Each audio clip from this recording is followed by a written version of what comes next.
Mayor Kumar, Here. Ms. Pichetti, Here. Ms. McPherson, Mr. Sleesman, Here. Mayor Weiss. Here. We have a quorum. Thank you. Next, we have approval of the minutes of January 20th, 2026. You've had a chance to review those. Do I have a motion and a second? Move to approve. Second, Pichetti. All in favor? Aye. Opposed? Minutes are approved. Next, I know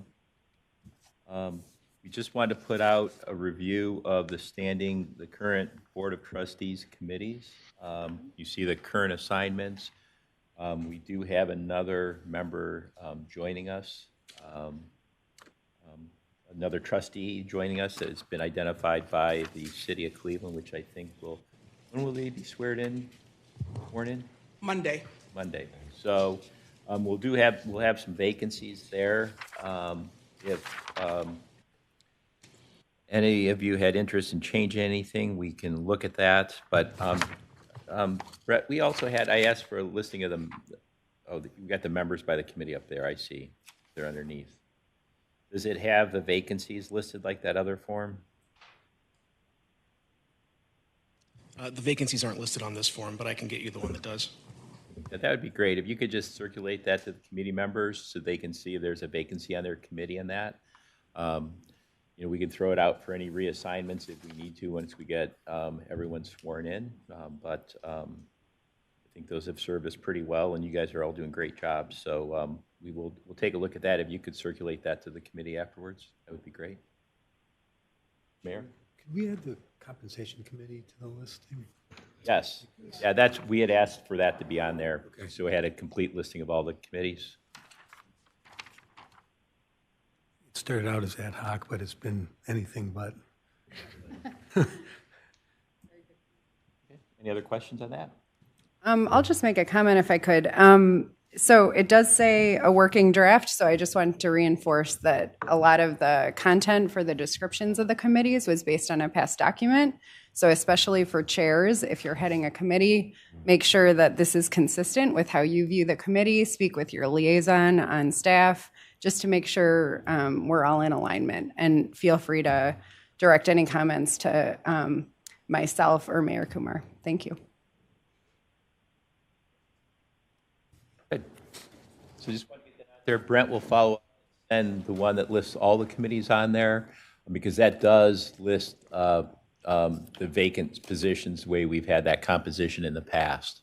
And then again, we'll open it up to other board members as well when we get that 10th member. If there's any interest in potentially shifting assignments, we can look at that. But normally with a new board member coming on, we would put them into the vacancies and then in March look at reassignments across the board, but always open to having those side discussions if someone is interested.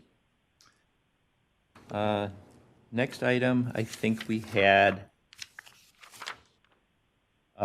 just some retreat follow-up, and I know Emily was going to do had some thoughts on board communications, a draft document that she was going to share and discuss and get feedback on. So I'll turn it over to you. Great.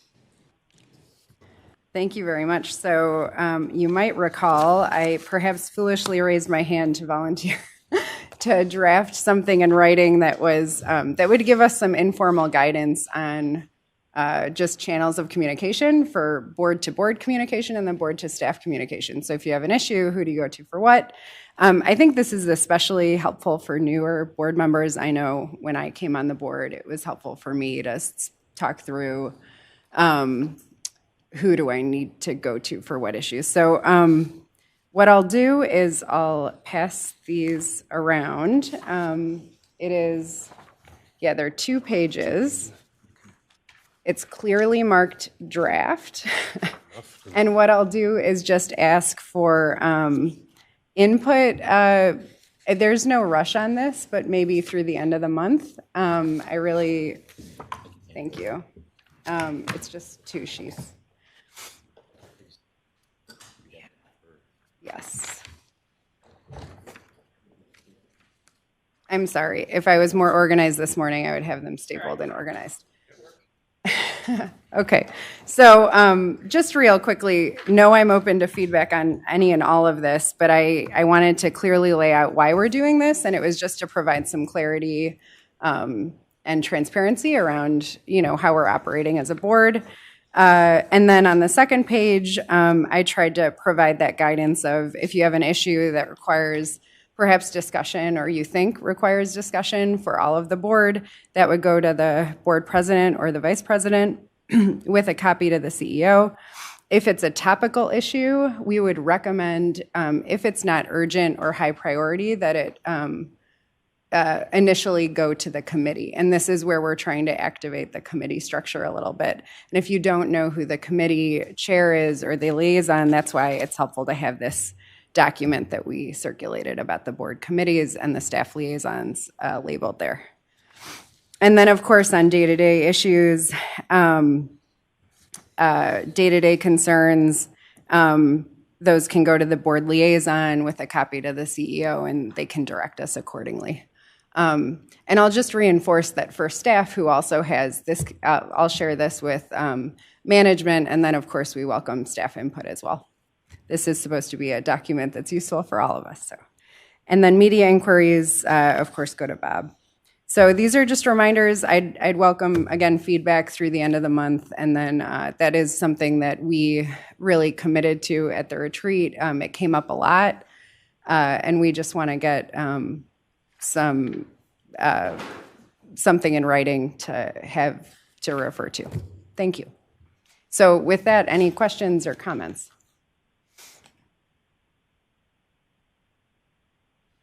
I appreciate the follow-up and putting it together. It's good. You're welcome. Sorry it took a couple months. All right, good.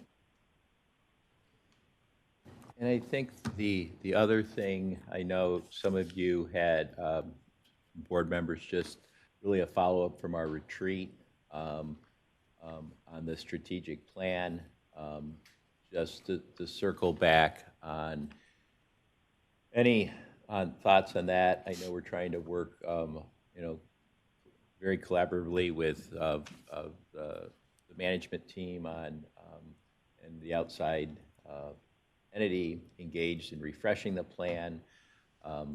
Just wanted any thoughts on that follow-up from the retreat. I know we sort of our day got very packed there, and that got shortened at the end, and some of you had expressed interest in just wanting to chat a little further in a generic sense on that. I thought that would potentially be good information to get out and make sure we're still aligned with management and some of their timelines. Was there going to be conversation between the consultants and the board individually or as a group? Does anyone remember? And I might ask our CEO that's in the back and I'm not sure where we've gotten on that process, but I know that was one of the questions I had received about how you envision that going forward over the next, several months. Yep. Good morning, everybody. You will definitely hear from the consultants. They're AECOM, if you recall the name of the vendor. There is we're going to adjust it, an information session on your calendars for June 2nd. It was at 8 a.m. That one was a hold, trying to see if folks were available. So basically, we're going to be able to weave that into the beginning of the board meeting on June 2nd instead. We're trying to figure out the format to make sure that we're doing things publicly when appropriate. So between now and June 2nd, you should get a phone call individually from AECOM representatives to be able to get your feedback one by one, and then we'll give a more formal presentation for additional feedback in early June. Gotcha, thank you. Is just out of curiosity, are there questions open-ended, or just so that it's always helpful to me if I understand what their purpose is at a high level, helps me provide better responses personally if I have just a bit of time. Is that just sort of Are they going to go through the existing plan or areas that like management has identified that you know need to be updated that you want to address? I was just curious if you have any more detail on that. Yeah, I'll give you a just general, and then Mike, feel free to chime in if you have additional information. But it's really to be able to touch base with folks as a follow-up to the board retreat that we had, so that we can find out your priority areas and make sure that our notes kind of jive and make sense with what you want us to focus on for the I call it the revamp of the strategic plan. And then because we also have a new member coming in, Emily Harper, I did speak with her yesterday and had a one-on-one. She will also be getting a strategic plan 101 and a finance 101 in preparation for the 19th, which is going to be her first board meeting, so that she can also participate. But this is really just to be able to clarify your areas of concern for board, to make sure that our strategy plan meets the needs of the board as well as the staff. So what I can do is work with Mary Beth Feek to be able to provide a little bit of a pre-scripted maybe paragraph or two, so that you have an idea of what's going to be on the docket. We're looking at 30 minutes per board member. We understand you might only have 15 or so, but we want to make sure you have enough time. Great. Okay. That's wonderful. Mike, did I miss anything? My understanding is they're going to probably have a half dozen of structured questions that'll be common to everybody. And then obviously they'll take additional input, feedback, follow up on those questions and whatever else that you may want to do. I think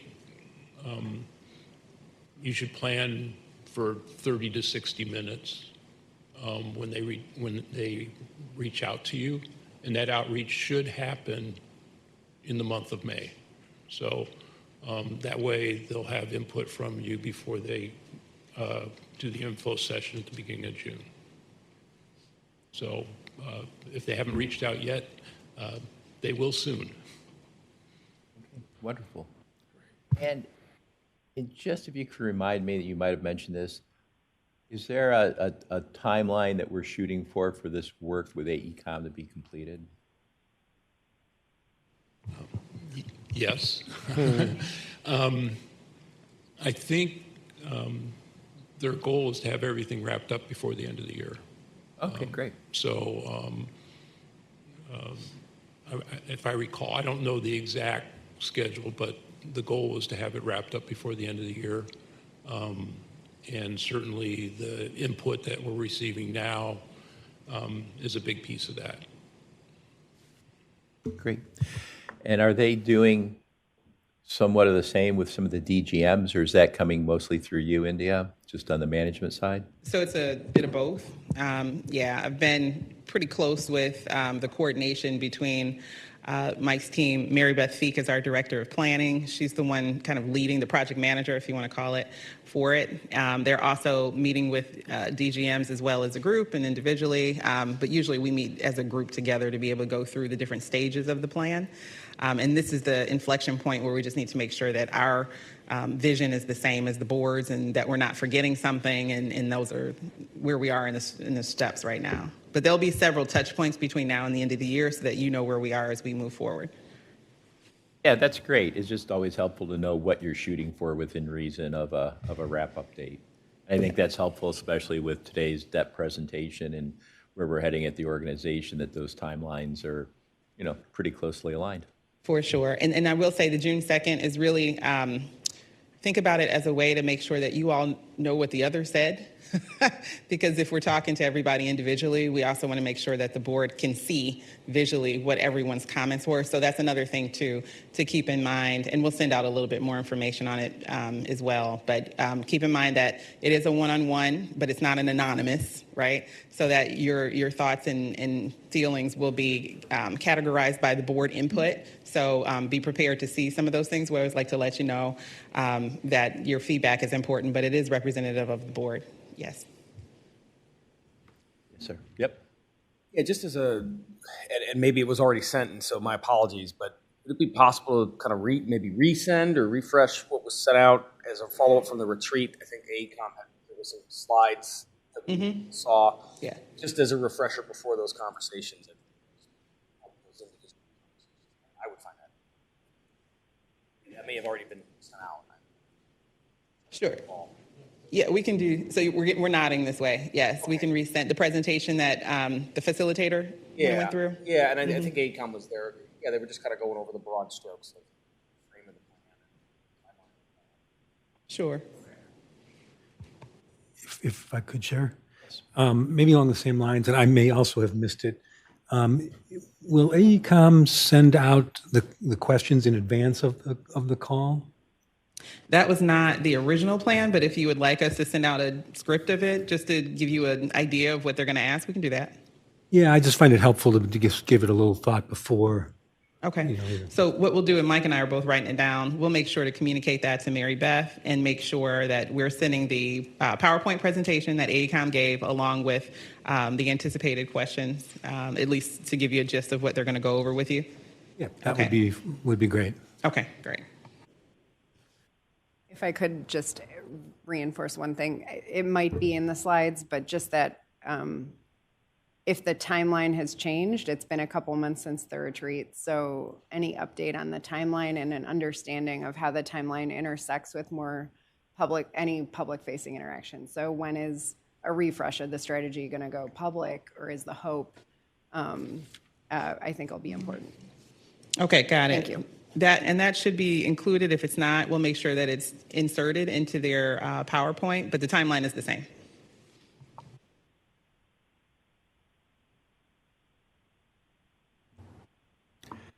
No, I think that's great, and I like that timeline that aligns with a lot of other things that, you know, you're, sorry about that.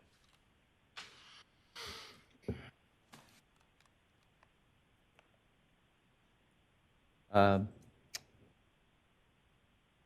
think that the strategic plan there, just understanding those next steps, that's great. And I think from my perspective, for AECOM, I don't know that it has to be, you know, precise set of questions they're answering. If they have that, that's great. I'm not a big believer in creating work for people, but if there are broad concepts, I think to Mayor Weiss's comment and Emily's, that you want us to be thinking about ahead of time, I think that's fine. I like to use everybody's time and not have people try and anticipate all this. Obviously, you're going to have concepts, and based on the answers that the Board of Trustees provide, that will create a dialogue and follow-up questions and clarifications. So not looking for something to be totally scripted out, but if there are broad concepts that you as management have identified from that base plan, I think it would also be helpful of if there's anything there, maybe for the June presentation, maybe not part of these interviews, but I don't think there's probably any board member that was here when that strategic plan was implemented. I know Mayor Weiss might be the only one, came in close with the system redesign, but, right, and I came after, but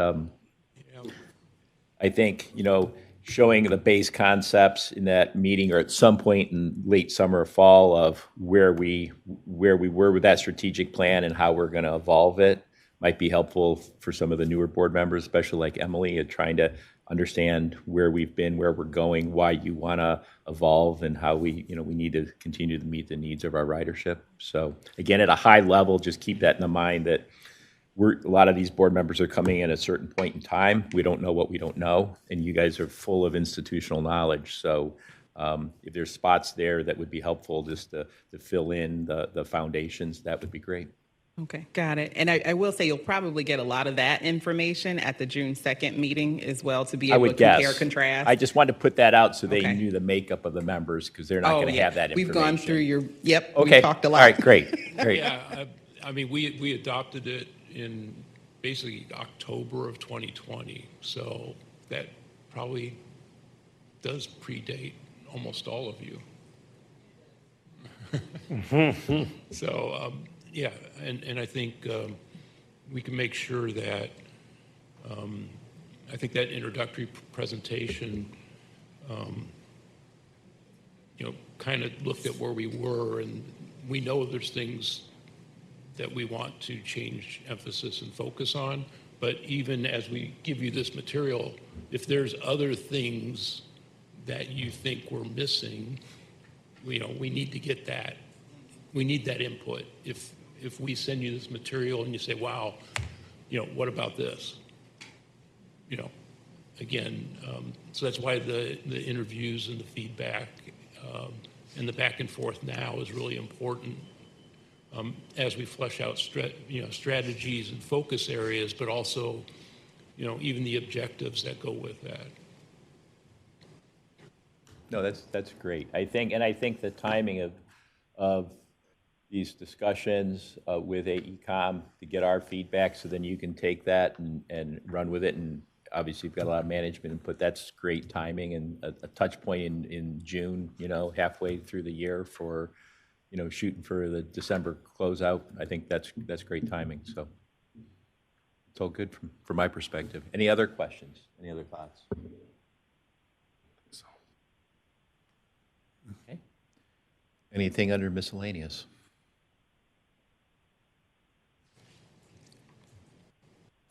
Anything from any other board members that not on the committee under miscellaneous? Okay, I'll make a motion. President?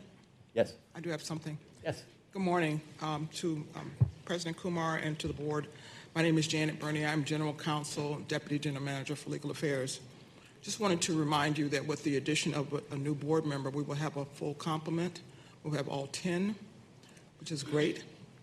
But also a reminder that our quorum will now be 6.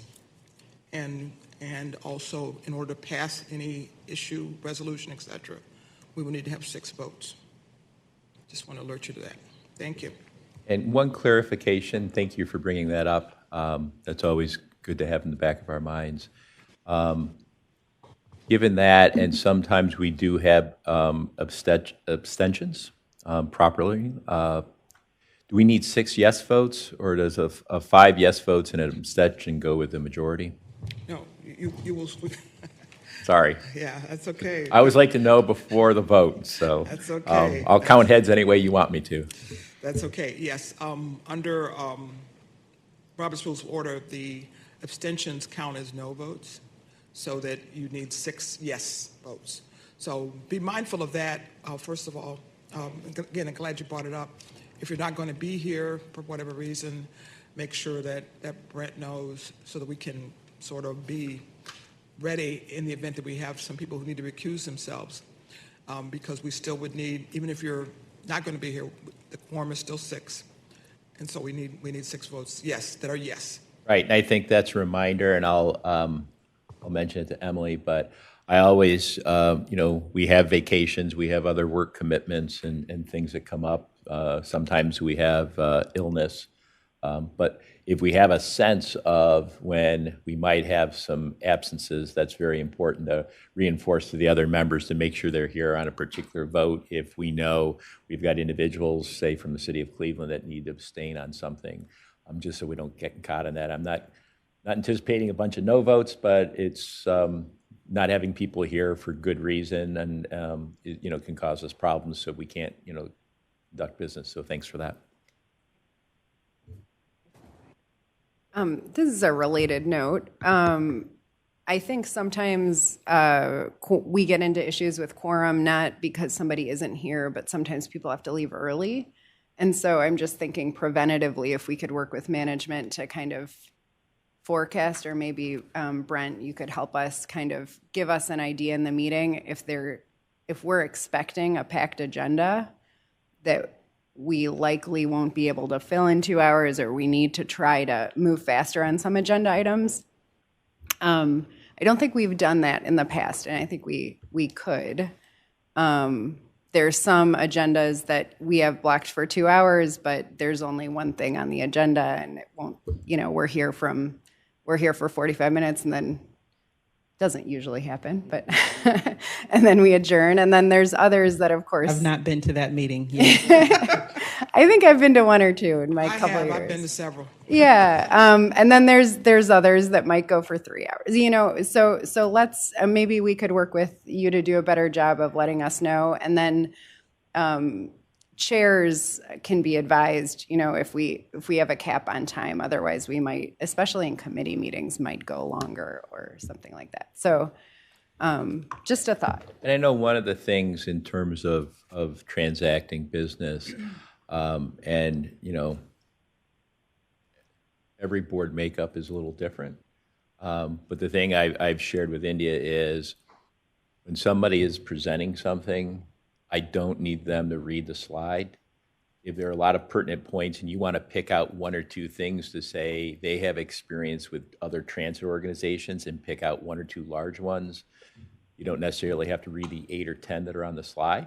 And I know that comes with muscle memories of what past boards may want. And I know from my past life in Cleveland Clinic, one CEO to the next was very, very different on what they expected. So that doesn't change overnight. But I think if we get the information in our packets ahead of time and you can do sometimes more highlighting, I know you've worked already with your team to do that, to move through, because as we get new board members, I always say, block out your schedule on those days till 11:30, just to be safe on average. You know, they might end earlier, but usually that's a pretty fair estimate of that. But it is nice if we have a packed agenda. Once in a while, we do run long to get a heads up that this may be, you know, run a little bit longer.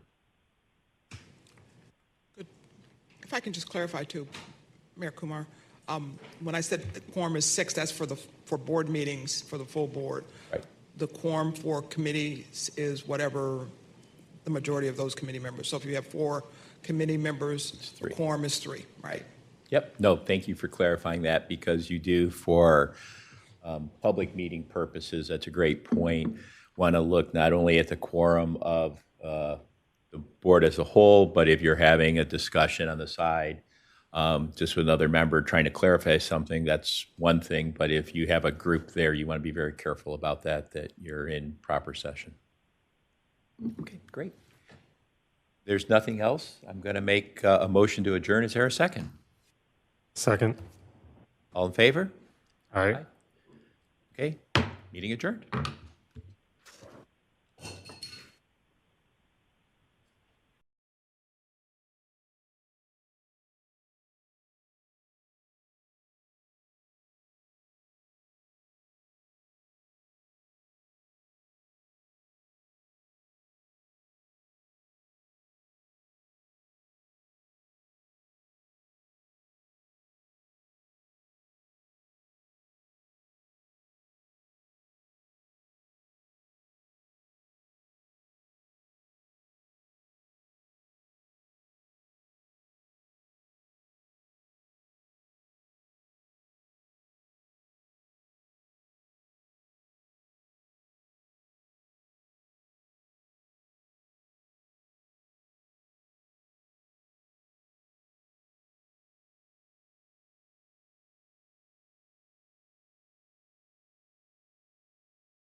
told I wanted to follow up on.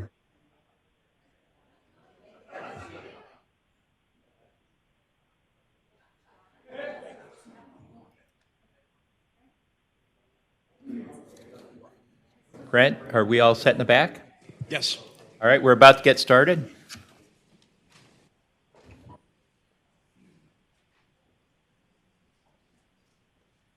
I'd like to call to order the Committee of the Whole meeting for the RTA Board of Trustees for Tuesday, May 5th, 2026. A roll call, please. Mayor Kumar, Here. Ms. Pichetti, Here. Ms. Elder, Mayor Gallo, Here. Mr. Love, Here? Ms. McPherson, Mr. Sleesman, Here. Mayor Weiss, Here. Ms. Wiggum. Here. We have a quorum. Thank you very much. Next item we have is approval of the minutes for April 7th, 2026. Do I have a motion and a second, please? Move to approve. Second, Mayor Weiss. All in favor? Aye. Opposed? Okay, those minutes are approved. Next item, we have an executive session. This would be for personnel to review the negotiations or bargaining sessions with public employees concerning their compensation or other terms and conditions of their employment. Do I have a motion and a second for that? I guess I'll make the motion, and is there a second? Second. Okay, could we have a roll call, please? Mayor Kumar, Yes. Ms. Pichetti, Yes. Ms. Elder, Yes. Mayor Gallo, Yes. Mr. Love, Yes. Mr. Sleesman, Yes. Mayor Weiss, Yes. Ms. Wiggum. Yes. Motion carries. Great. Are we going to go in the back room? Yes. Okay. We're going to take a minute and go into executive session in the back, and then we'll come out, and we will then go back into public session and continue our meeting. And just for the state.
Our Vice President.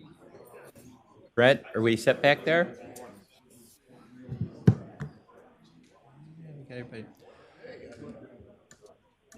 All right, we are back from our executive session. I'd like to make a motion to come out of executive session. Do I have a second?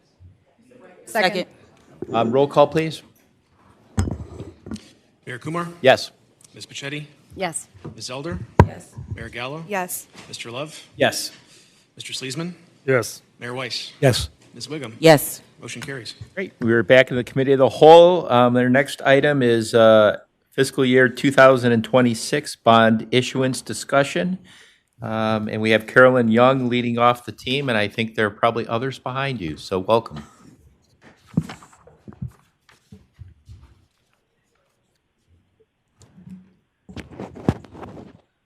Good morning, Mayor Kumar and officers of the board. My name is Carolyn Young. I am the Director of Grants Management and Treasury. And today I'm here to present the proposed 2026 debt issuance.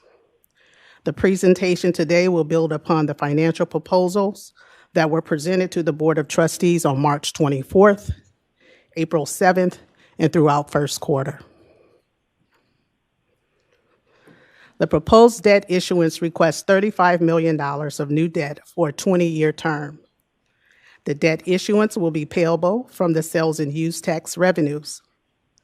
The new debt will be restricted to pay the local portion of capital project expenditures. The requested issuance will enable the authority to optimize and manage liquidity in both operating and the capital fund, allowing $14 million to remain in the general fund once the board approved the amendment to the financial policy section 460.04F. The request to amend the financial policy was presented to the board on March 3rd, 2026, requesting to reduce the transfers of sales tax from 10% to 5%. Some of the major projects that will be supported up under the issuance are paratransit lift replacement, the ongoing bus replacement program, facility improvements of our track bridge reconstruction, repairs and replacement of our HVAC systems and roofing repairs, rail projects such as track and station rehabilitation, substation improvements, and upgrades to our signal and overhead catenary systems. Construction of Metro Health Bus Rapid Transit Line, implementing dedicated bus lanes along West 25th Corridor, and upgrades to our fare collection system, installing the onboard GFI systems. Now, if we focus our attention on the table to the left, the header Current Outstanding Debt, this table provides the current outstanding debt levels as of December 31st, 2025 through December 31st, 2030. As of December 31st, 2025, the total principal outstanding debt totals $13.9 million. At the end of 2026, the authority is scheduled to pay off 49% of the outstanding debt, reducing the debt levels from $13.9 million to $7 million. In 2027, the debt outstanding will be $4.2 million, or 70% of today's outstanding debt. At December 31st, 2030, the outstanding debt balance will be zero. All outstanding debt, the current debt, will be paid. Now let's look at the table to the right. The annual debt service payment. This table highlights the annual payment schedule, reducing the outstanding debt annually. In 2026, the authority pays $7.6 million, which is 49% of the current outstanding debt. By 2028 through 2030, the debt service payments will level off at $1.5 million.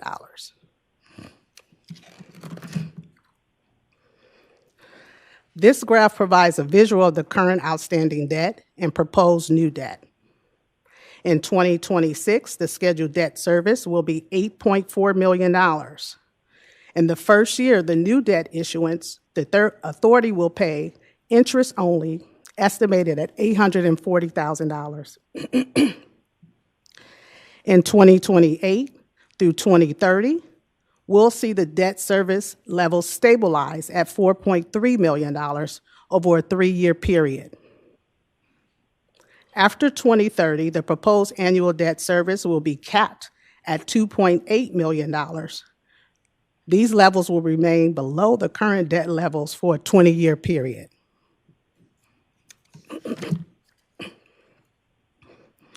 The following schedule of events will occur after the board approves the new debt issuance on May 19th, 2026. Keep in mind the dates highlighted here are not set in stone and are subject to change. The finance team will proceed with the rating presentation the week of June 1st. This is where GCRTA will share key information about our organization and financial profile. The information shared will demonstrate our credit worthiness to potential investors. Ratings are expected back the week of June 15th. The selling of the bond will occur the week of July 6th. This is where the underwriters assist the selling of the bonds through network of investors. The execution of the closing documents will take place July 13th. And the official closing will occur the week of July 20th or 27th, where we will actually receive the funding. Rating agencies such as Moody's, Standard, and Poor's provide independent evaluations that allow investors to gauge potential risks. Standard and Poor's use following rating scales to assess the creditworthiness of companies and government agencies.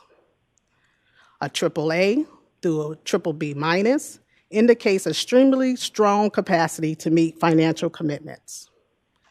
Agencies with a rating of a BB plus to a D has a capacity to pay their, however, it may weaken with the adverse economic changes. The credit watch and outlook is an added indicator that highlights the potential direction of the rating over the next 6 months to a year.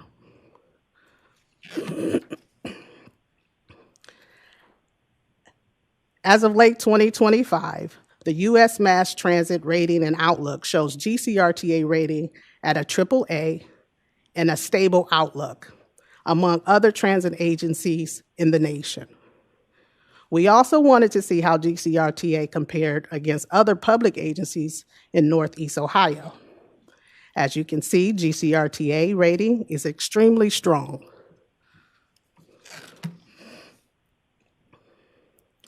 The $35 million debt issuance will be payable from the sales and use tax revenues and will be secured through a trust agreement with Argent Institute Trust, formerly held by Huntington National Bank. There's a bond provision in place as a pledge to our bondholders. The state of Ohio deposits the sales and use tax revenue directly in Argent Trust account. Argent will set aside the debt service amount in the bond retirement fund until payments become due. This operational strategy makes our bonds more attractive to potential investors and strengthens GCRTA credit ratings by providing a level of protection to our bondholders. Here's a visual of how the flow of sales tax work under the bond provision. The State of Ohio Tax Commissioner transfers sales tax revenues to the trust account, what we have currently with Argent. Argent, who is our trustee, collects the funds, then set aside the funds for debt services into the bond retirement account. The remaining funds are dispersed to GCRTA cash account. In June and December, the trustee will forward the payments to our paying agent.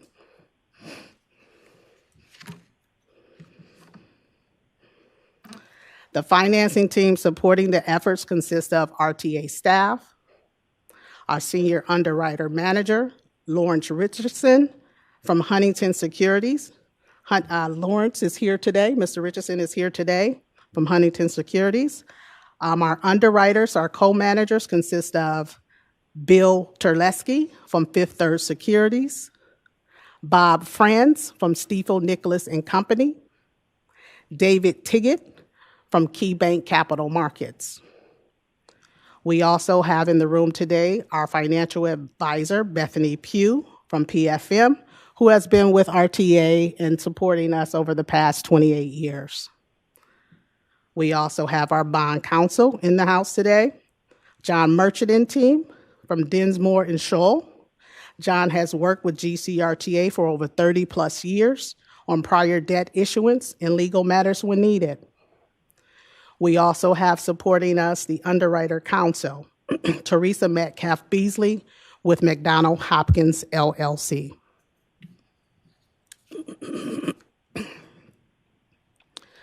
The authorizing resolution that will come before the board on May 19th. The resolution will authorize GCRTA to issue debt for capital projects. It will also authorize the amendment to the trust agreement to include new debt issuance. It would also pledge sales and use tax revenues for indebtedness. Therefore, the staff requests that the Committee of the Whole recommend that this provision to the board on May 19th for approval.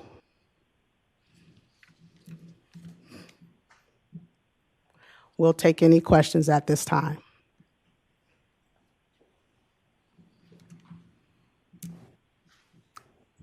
Please continue.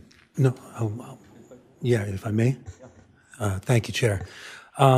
Question, and this may be really more for Mr. Richardson and the underwriters, but question for you. What I'm focused on for a variety of reasons is the flexibility that the agency has with this additional debt, in particular the ability to call the debt at some point short of the 20-year term of the bonds.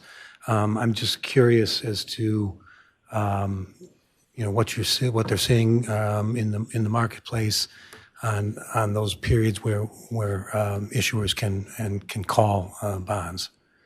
So before I let the financial advisor kind of answer that question, so we have actually looked at this as well, and right now we don't feel that it's financially feasible. It would not be cost effective in reviewing how much we would pay off today. We would actually have to identify cash today. As I pointed out in the previous slide, we have $13.9 million that we would have to identify to pay off the current debt.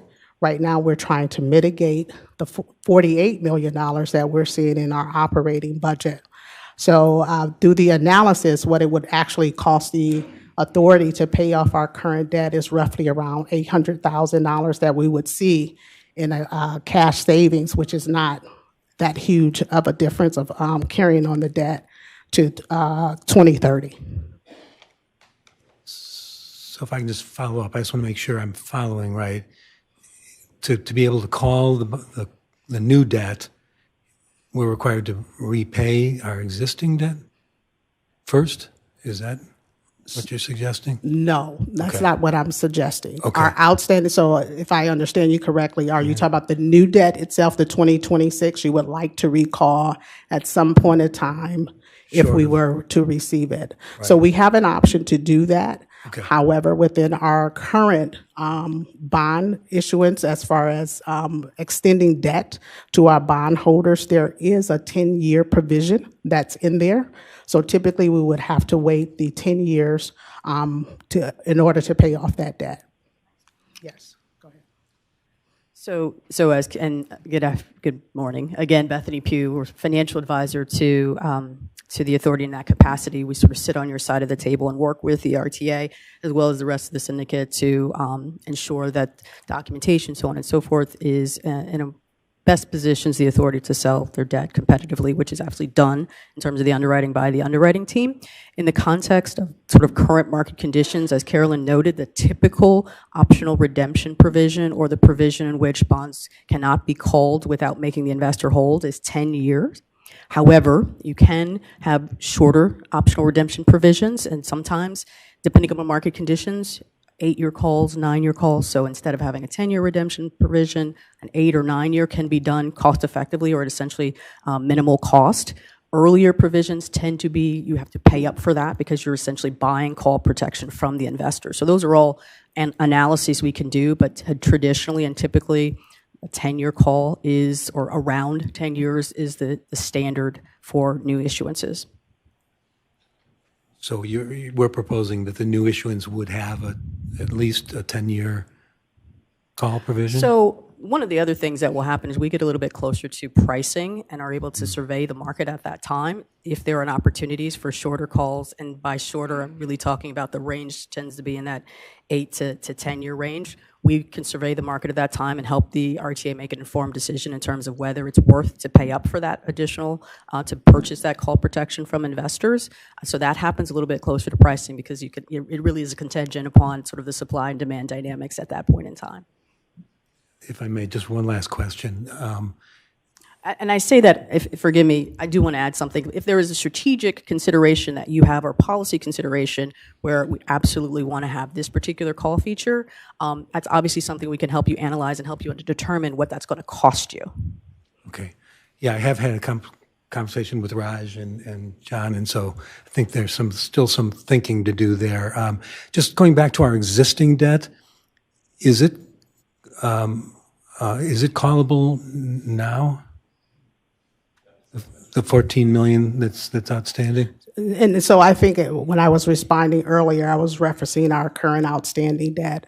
Right now, it would not be feasible for us to call that or pay that debt off now due to the magnitude of the $14 million that we're identifying that we would like to save in our current operating budget and be able to mitigate the $48 million that we foresee in 2028. So right now, we would actually have to identify $13.9 million in cash that we would need to pay off our current debt.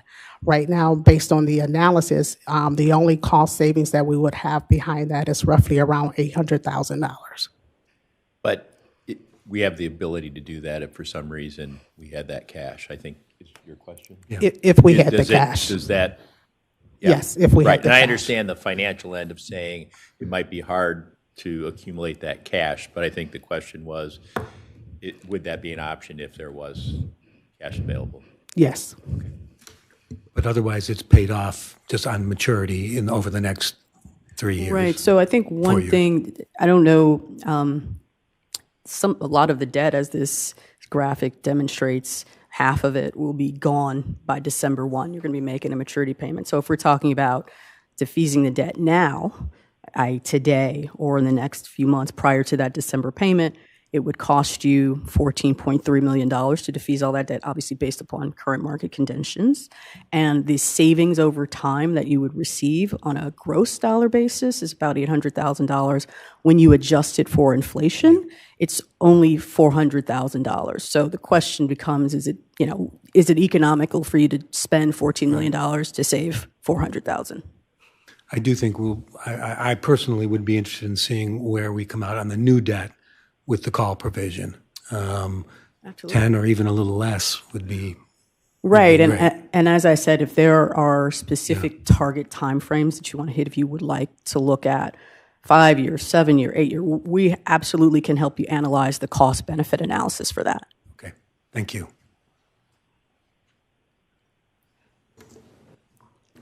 Are there any other questions? Other questions? Can you go to the slide with the projected payments for the next? Yeah, that one. The next one. So those projected payments on the Series 2026 are based on projections for interest and principal. What rates are we using for that projection? This right here is our current outstanding debt of how much we would actually pay each fiscal year. So with demonstrating within this graph itself for 2026, this is a compounding of our outstanding series that we currently have in our debt, 2015 to 2019, as well as our new debt. Right. So within that first graph in 2026, we anticipate paying out $8.4 million. That's including our current new debt. which is roughly around $840,000 of principal only. Carolyn, if I can ask, if we can have Ms. Pugh, if you can explain the rate, I think that was part of the question as well, Sure. to be able to add on to the explanation. So the assumption for the proposed debt, and this, I don't want to get too complicated, but essentially the market standard is to sell the debt at 5% coupons. So assuming a $35 million sale at 5% coupon, that's the debt service. The $2.8 million is the debt service that generates. What will happen on the day that we sell these bonds is that in addition to the $35 million in principal, which investors will pay you, you will have what's called bond premium. So essentially, they're paying a price above 100%. Whatever above 100% you get is premium, which will go to help pay for debt service. So these numbers really shouldn't change. What will change the amount of premium you get on the day of sale, and that's going to be a function of where the interest rates are. Thank you.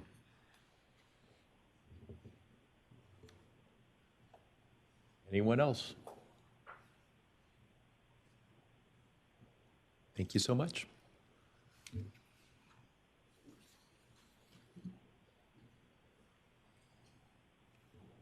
Next, I believe we have a code book update amending Chapter 582, Protection of Transit System Assets, Employee. You want to make a, Do we need to have a vote? you want a motion Janet? for that? Okay, sure. Recommend to the board. You want a motion? Yes. Okay. Before we move that, do I have a motion to move this to the full board for consideration? So moved, Pachetti. I think you may need a roll call, Mr. President. I want a second first. Second? Second, Gallo. Thank you so much. Roll call, please. Mayor Kumar, Yes. Ms. Pachetti, Yes. Ms. Elder, Abstain. Mayor Gallo, Yes. Mr. Love, Yes. Mr. Sleesman, Yes. Mayor Weiss, Yes. Ms. Wiggum. Abstain. Motion carries.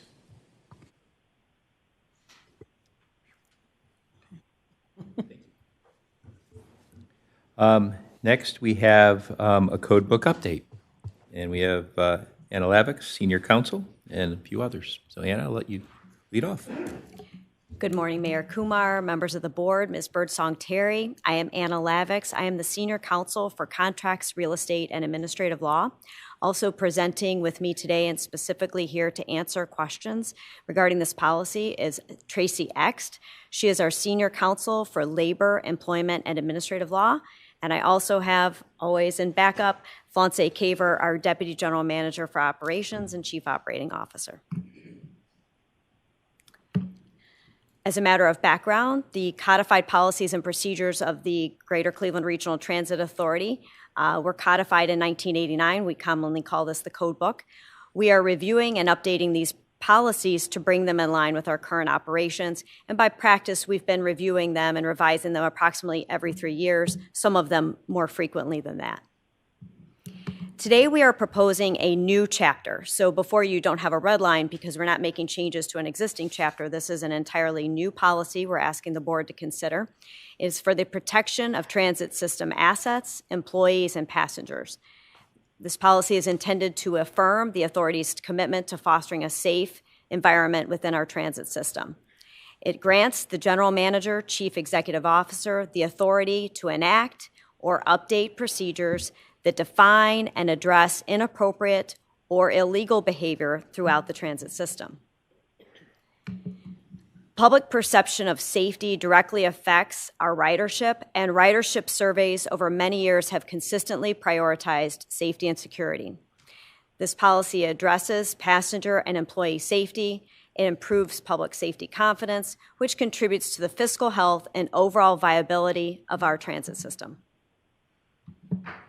Ohio Revised Code, Chapter 30635, empowers regional transit authorities, including RTA, to adopt bylaws and rules for preserving order, protecting life and property on transit system, and enforcing fares, which allows for the management of safety via specific, publicly noticed rules to ensure safe public transit operations. So we are asking that the board consider the policy that has been set before you and was included in your board packet that was mailed out.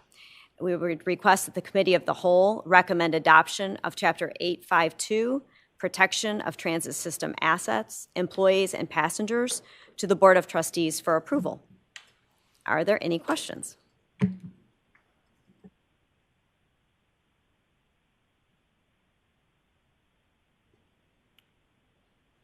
No question, but I just want to say I'm glad to see this happening. As a board, we've talked about, what our priorities are and what they will be going forward, and safety and security is top of mind for the board, for senior staff, and I think the entire system. So I'm excited to potentially put this in place and to, determine, what the procedures and subsequent guidelines will be. So thank you for your work on this and look forward to working with you all on it. I agree with those comments. Anyone else? You want a motion for that as well? I would love a motion for that. I'm going to make a motion that we move this to the full board for consideration. Is there a second? Second. Okay, all in favor? Aye. Opposed? We're going to move that forward. Thank you so much. Next, we have Planned Service Adjustments. Joel Freelick, Director of Service Management.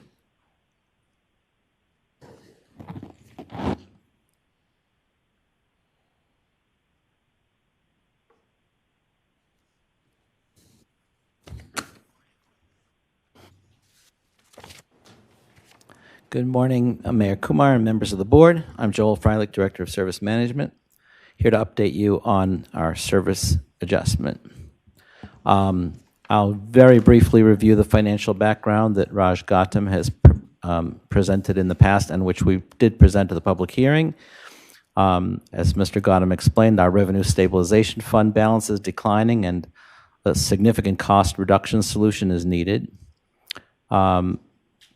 GCRTA's first pass through this process identified a large set of cost reduction measures, but included in that package was a 12% service reduction.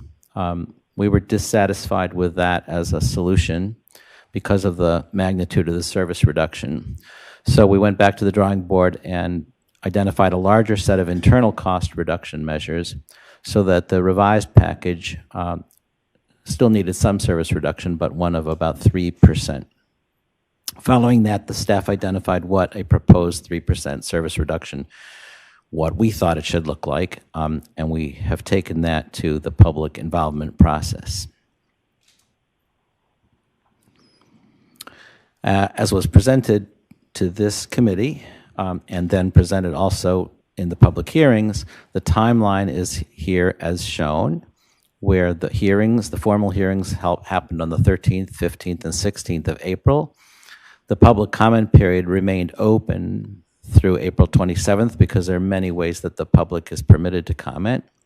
The analysis period for public comments concluded last week. It ran April 13th to April 29th. And as promised, we are updating the board on our process today. And we need to advise the general manager by May 7th as to what we think the final should be, so that we can begin internal preparations and external communications to ensure that riders understand what's changing on August 16th. I'll first summarize what we learned during the formal public hearings, and then talk about another source of information, which is a web form. So the public hearings, I was certainly pleased with how they went. There was an enormous staff effort that went into making them well run, particularly the marketing department, web team, many others, in addition to my own staff and service management. So the new format seemed to work well for people. We had more than 100 participants over 3 meetings. Some of them were calling in, some of them were in person. We had individuals, we had groups, we had several board members able to attend. We had several representatives from the RTA Community Advisory Committee as well. Good constructive communication. Some of it two-way because there was enough time for some interaction. And people really stayed mostly to the point. They seemed to understand what was proposed, and their comments reflected that. Some of the big themes we heard, perhaps the largest theme was the more general theme that came from individuals as well as representatives from Clevelanders for Public Transit, which was just, hey, you're going in the wrong direction, you're cutting service, you've been doing that too much, you need to reverse direction, you need to be adding service. And that was certainly a very large theme. Some of them mentioned particularly that we should solve our financial problems through a ballot initiative. In addition, there were line-specific comments, and among the line-specific comments, the B-line trolley did stand out as receiving more line-specific comments than any other of them. And then, of course, as always, you get some miscellaneous comments about how we can improve service quality and other things that are not directly related to the proposals. But those were very orderly, and we had time for them, so we kind of welcome those as well. Now I'll switch here to what you would not have heard at the hearings. There are different ways people can comment. They can phone in, they can send U.S. mail, and they can do whatever they want. But a large number chose the web form. And again, our MIS department, our web team, set that up with some help from other staff members. And it allows people to, first of all, just declare which routes they ride. And that's helpful. All routes are listed. We want to know all the routes they ride, not just the ones that we're talking about changing. And people check off the boxes and do that. And then they are also permitted to make comments on whatever they wish to make comments on. And we're interested in all the comments, but we're especially interested in, which is why I'm bringing this to your attention, what's especially interested in is when a person makes a comment about a route and they ride that route. Okay, that's especially useful, so you kind of weight that a little bit more in your planning process. So we got about 223 submissions. The numbers that are here in the table add to a larger than 223, and that's because sometimes people comment on more than one route. About 100 of the comments were not related to the proposed changes, but again, we're always interested in feedback, so that's still helpful. And then you see the numbers there about, related to a particular route. And again, we look at all the comments, but what we're showing you here is the comments made by people who say they ride the route and they have a concern about the proposal. B-line, as I mentioned earlier, again, tops the list. Then the frequency changes got comments from 20, 18, 17, and 10 people. And then there were some comments on the waterfront line discontinuation, the 77 realignment, and the 19B branch discontinuation. So I just want that I'll give you a chance to look at that. I'll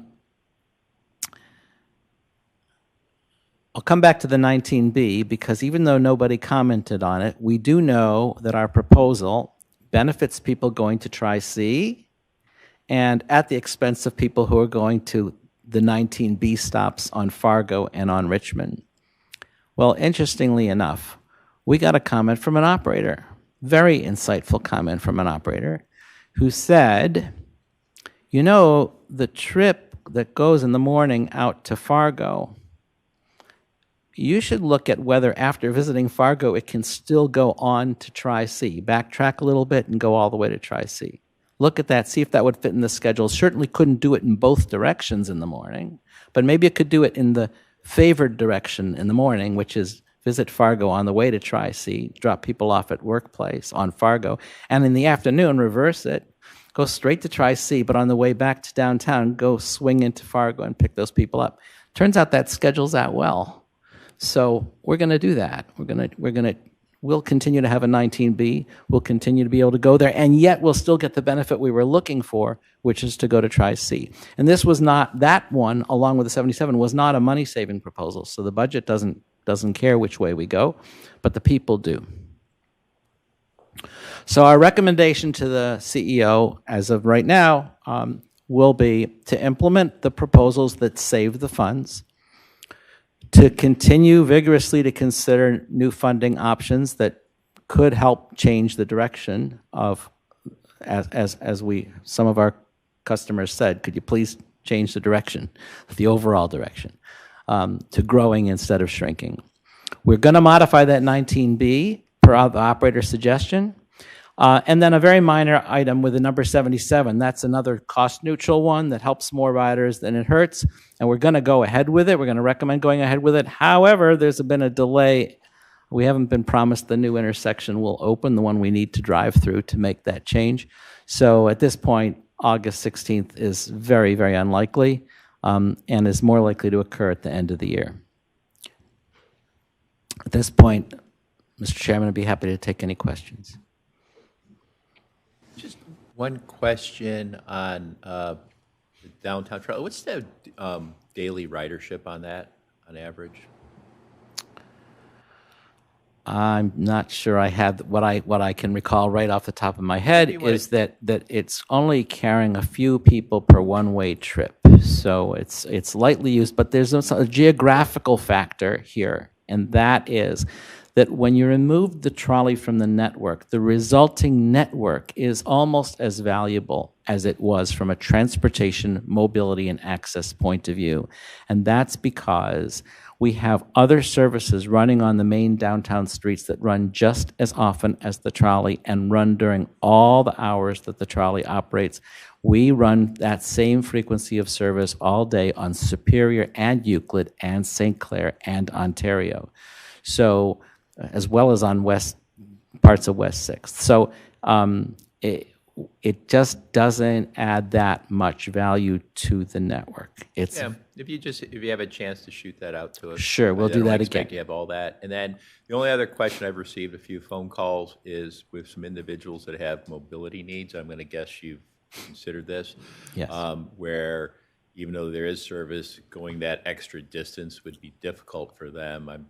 I would just want maybe a follow-up on how paratransit could address some of those riders that would have those mobility challenges. Because saying you go a little farther is not a problem for most people, but for some it would be. So if you could just incorporate that in. Sure, we can follow up with a memo to the board on that. Thank you. Sure.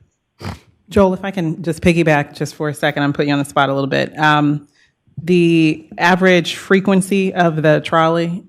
So the trolley runs every 15 minutes, which is the same frequency as the regular routes run on Superior, St. Clair, on Ontario. Okay. And ballpark-wise, not holding you to the gauntlet here, but would it be safe to say that on average we have got under 5 people per trip? Yes. My right-hand man is nodding, so yes. Mr. Macco, thank you. Okay, thank you. If that gives an idea. Per trip. Yes, per trip, per vehicle trip. Okay, great.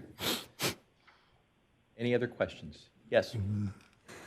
Hi, Trustee Elder. I had an opportunity to attend one of the public hearings, I believe the first one, August 13th, and I agree with you that overwhelmingly there were a lot of comments about discontinuing the B-line, as well as some comments, well, I guess no comments, but I think a few of us were thinking about how the 19B goes to Tri-C.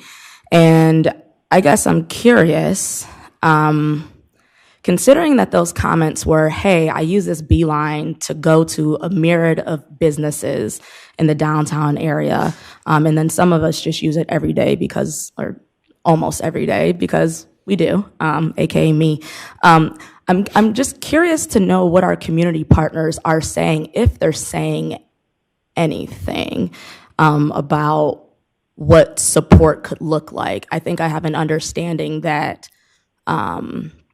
business, or maybe in past years, and maybe I'm pulling this out of air, but my understanding was that we oftentimes will hear support on capital projects and not necessarily on operations. So can you speak to that at all about, So the general manager may wish to follow up, but I'm going to mention that we save $423,000 or so per year by not running the Beeline trolley, and Right. our network does not diminish in value significantly for that.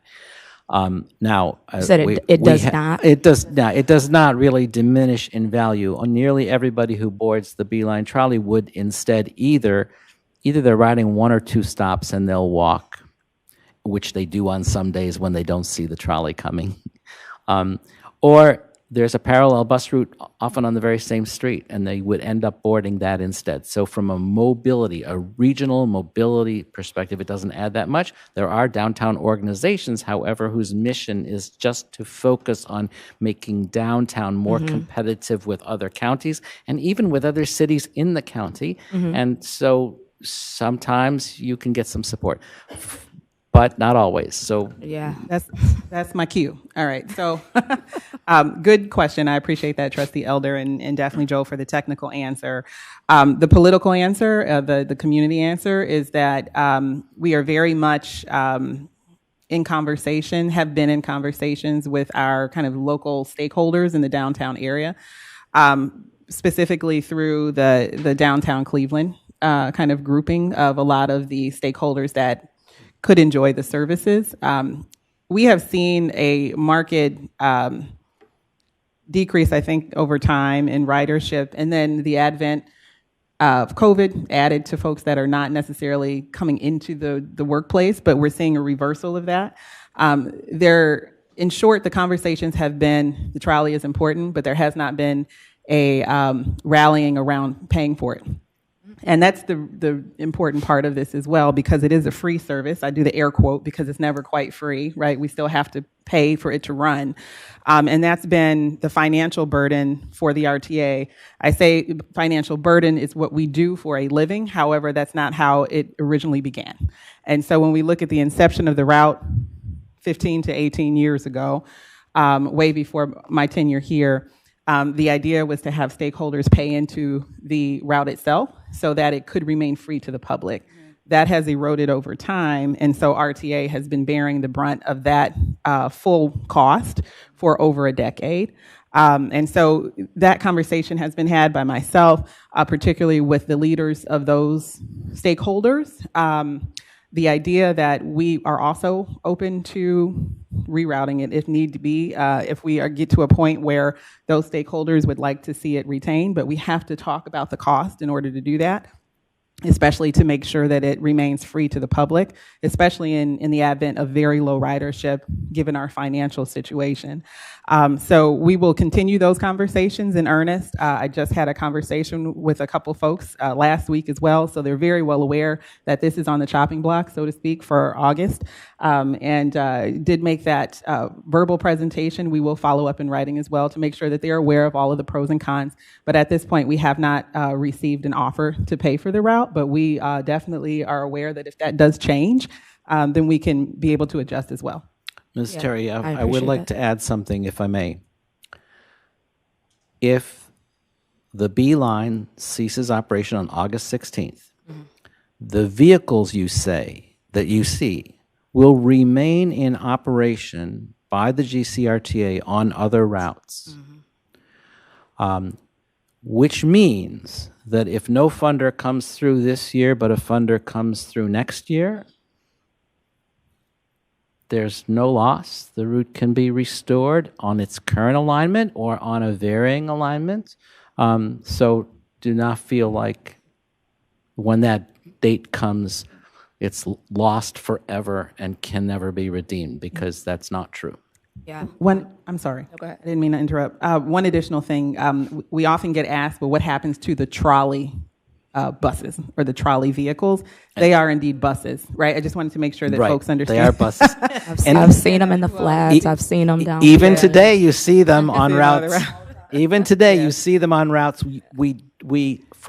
To avoid confusing passengers, when they're not on a Beeline, we put them on a route that does not come downtown, Right. so that a passenger won't inadvertently make a mistake.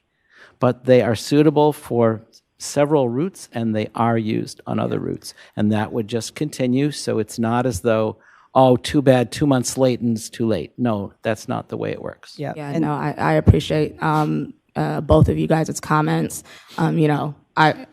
We've had more than one trolley in the past, right? And so we've seen trolleys dwindle, right? I used to take it every day to my 1L year of law school. So thank you for that. And just maybe briefly, and this is less for me and more just to put out there on the record so that the community has an understanding. Have we considered the impact of what charging could do?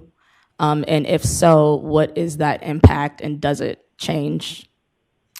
I'll take this one and then we can always piggyback. What I have heard from community is at least the stakeholders that have been used to the free fare is they would like it to continue to do so. However, we also have those folks that say, hey, I would pay. I think at the very crux of it, we go back to how much does it cost for us to operate the route? And that really is what the motivating factor is here financially. And this kind of goes back to our overall system. It's a really good question. But the misnomer about how much money we actually get from the fare box itself is very small in comparison to the overall operating budget that we have. And I'm looking at our financial folks here to make sure that I'm not saying anything incorrect. But we are looking between 9 and 10% of overall funds of our budget coming from the fare box itself. And that's inclusive of all kind of fare payment, whether you're looking at a pass program or you're looking at electronic media and you're looking at cash at the fare box. So when you really break that down into even further numbers, it's very minuscule as far as if someone were to pay that $250 equivalent fare of any other route for the trolley, we still have to talk about how do we fund the actual operation of it, which really gets into a quite larger number. And that's what we need the community from stakeholders to really rally around RTA and say, hey, this is important. And this is a great opportunity too. I'll just shoot my shot, right? To make sure that folks understand we are willing to work with potential funders to reroute that bus, because at current, we understand that it may not fit the pattern of downtown, but we have to really be able to get to funding the operational part of that route. And that's where the rubber meets the road. So it's not so much the fare box. I think that we would suggest to any funder that would be out there that would want to participate in continuing the trolley, consider the fact that it has to be operational, and then we can talk about the other piece of it, but it's a very small portion of that operational funding that actually comes from the fare box itself. And for clarification, when you say the cost to operate, and if I recall correctly, I believe the cost was like $431,000. It's much higher than that from an operational. Joel, I'll let you. No. Well, let me add to the question. You're right. And then You're maybe on the you right can- track. You're on the Okay. right track. Yeah. We've documented for the board that to continue running the trolley, we would have to give up $423,000 of this savings, and we'd have Correct. to find it somewhere else, cut something else, do some. So it's $423,000 a year to operate it. If somebody writes a check for $423,000 or so per year, it runs. And for clarification, the second half of that question, operational costs, is that fuel? Is that overtime? Is it base salary? And maybe that's a question for Roger. It's real operational cost. Real operational cost. It doesn't include the cost of buying the new vehicle when it wears out, but it does include all the costs of running it. The driver, the mechanics, the fuel. That's what it costs to run.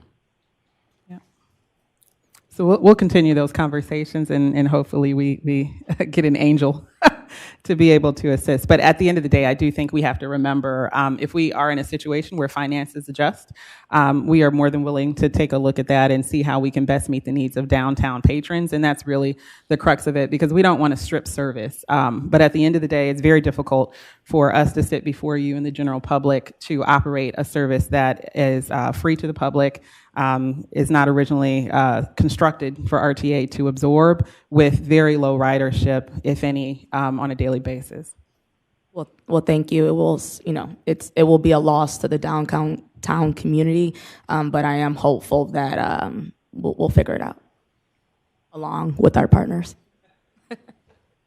Trustee Love, you have a question?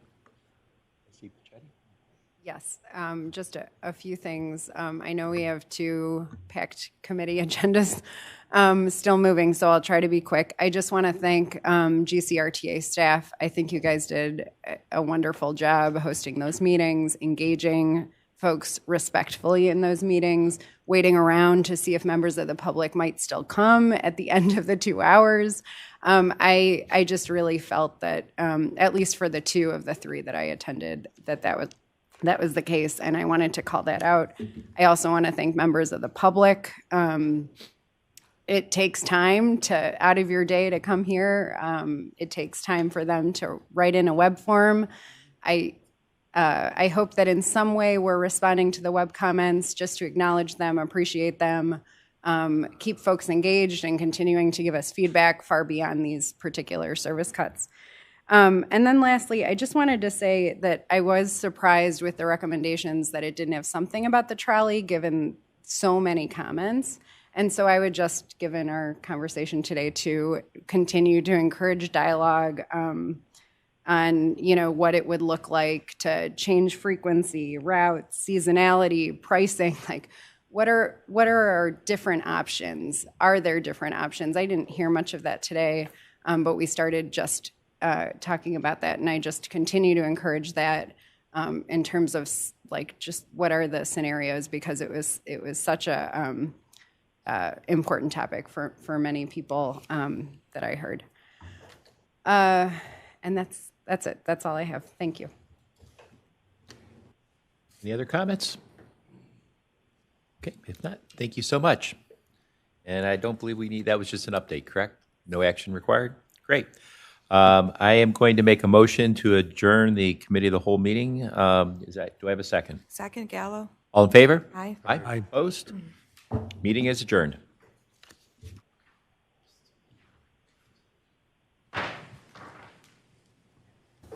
Okay, I'd like to call to order the Organizational Services and Performance Monitoring Committee, 1016. Could we have a roll call, please? Ms. Pichetti? Here. Mayor Gallo? Here.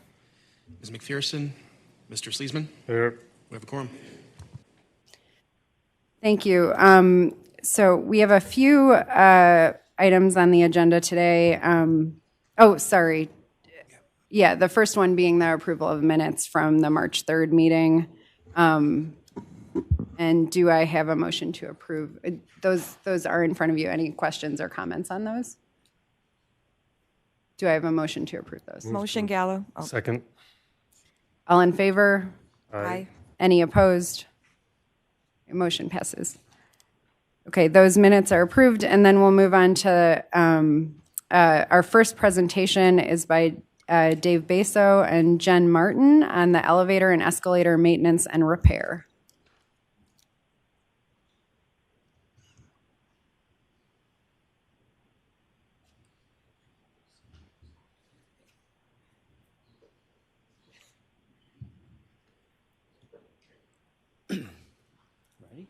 All right. Good morning, Committee Chair Pichetti, committee members, and members of the board. My name is Dave Basso, and I am the Director of Central Facilities. I will be presenting on the elevator and escalator maintenance and repair services.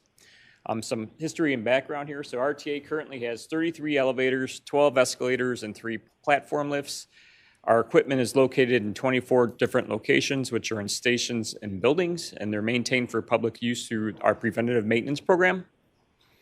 The scope of services is monthly preventative maintenance on all our equipment per manufacturer specifications. We'll have 2 dedicated route mechanics, which will be working Monday through Friday, 7 a.m.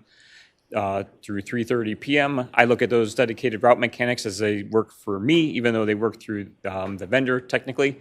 Included at no extra cost is mechanical defects at 24/7. So overtime callouts that are equipment related are actually covered, which is not currently covered under our current contract. We are actually paying for overtime callouts right now. Excluded from the monthly cost would be things like vandalism or acts of God. It's like 7 things that are actually not covered. So as an example, let's say a sprinkler pipe broke over an escalator and flooded it, we would actually have to pay for something like that. Justification for having this contract would be that our equipment sees heavy use and it's in adverse conditions. It ensures that we meet ADA compliance at our bus and rail stations, and it minimizes downtime by establishing PM schedules and routine checks. And included as part of this is that we're getting routine remote monitoring in all our equipment at no extra cost. And so we're able to access this via web or phone apps. Good morning. My name is Jen Martin, and I am Program Contract Manager for this procurement. The RFP was issued on January 16th of 2026, and it was accessed on the GCRTA website by 8 interested parties. Proposals were due on February 25th of 2026, and 3 firms ended up submitting a proposal. The evaluation panel consisted of members from RTA from Central Facilities, Rail District Facilities, Engineering and Project Management, Administration and External Affairs, Office of Management and Budget, and of course, Procurement. We evaluated the proposals based on 5 pieces of criteria. One of the biggest ones that we had was the technical expertise, the experience, and track record. This was weighed very heavily within the panel to make sure that the proposing firm would be able to assist GCRTA in any kind of downed escalators or elevators in a very timely manner. The scope and methodology was ranked as number 2. Number 3 was timeliness and responsiveness. We definitely want to make sure that the proposal confirmed that they're going to be out there in a very timely manner to make sure that we don't have any downtime with our elevators and escalators to help the general public get to where they need to go. Next one was pricing and cost effectiveness, and last, reporting and documentation. The recommended firm was TK Elevator out of Broadview Heights, Ohio. They come with 70 plus years of industry experience, employing over 25,000 employees in over 1,000 branches across America, but they're also in 100 plus countries. Their capability to provide technical assistance, troubleshooting remotely, board repair, and replacement where needed comes from their ITS facility based out of Atlanta, Georgia. They have been recognized globally for their sustainability efforts, and they are continually introducing new technologies to reduce downtime.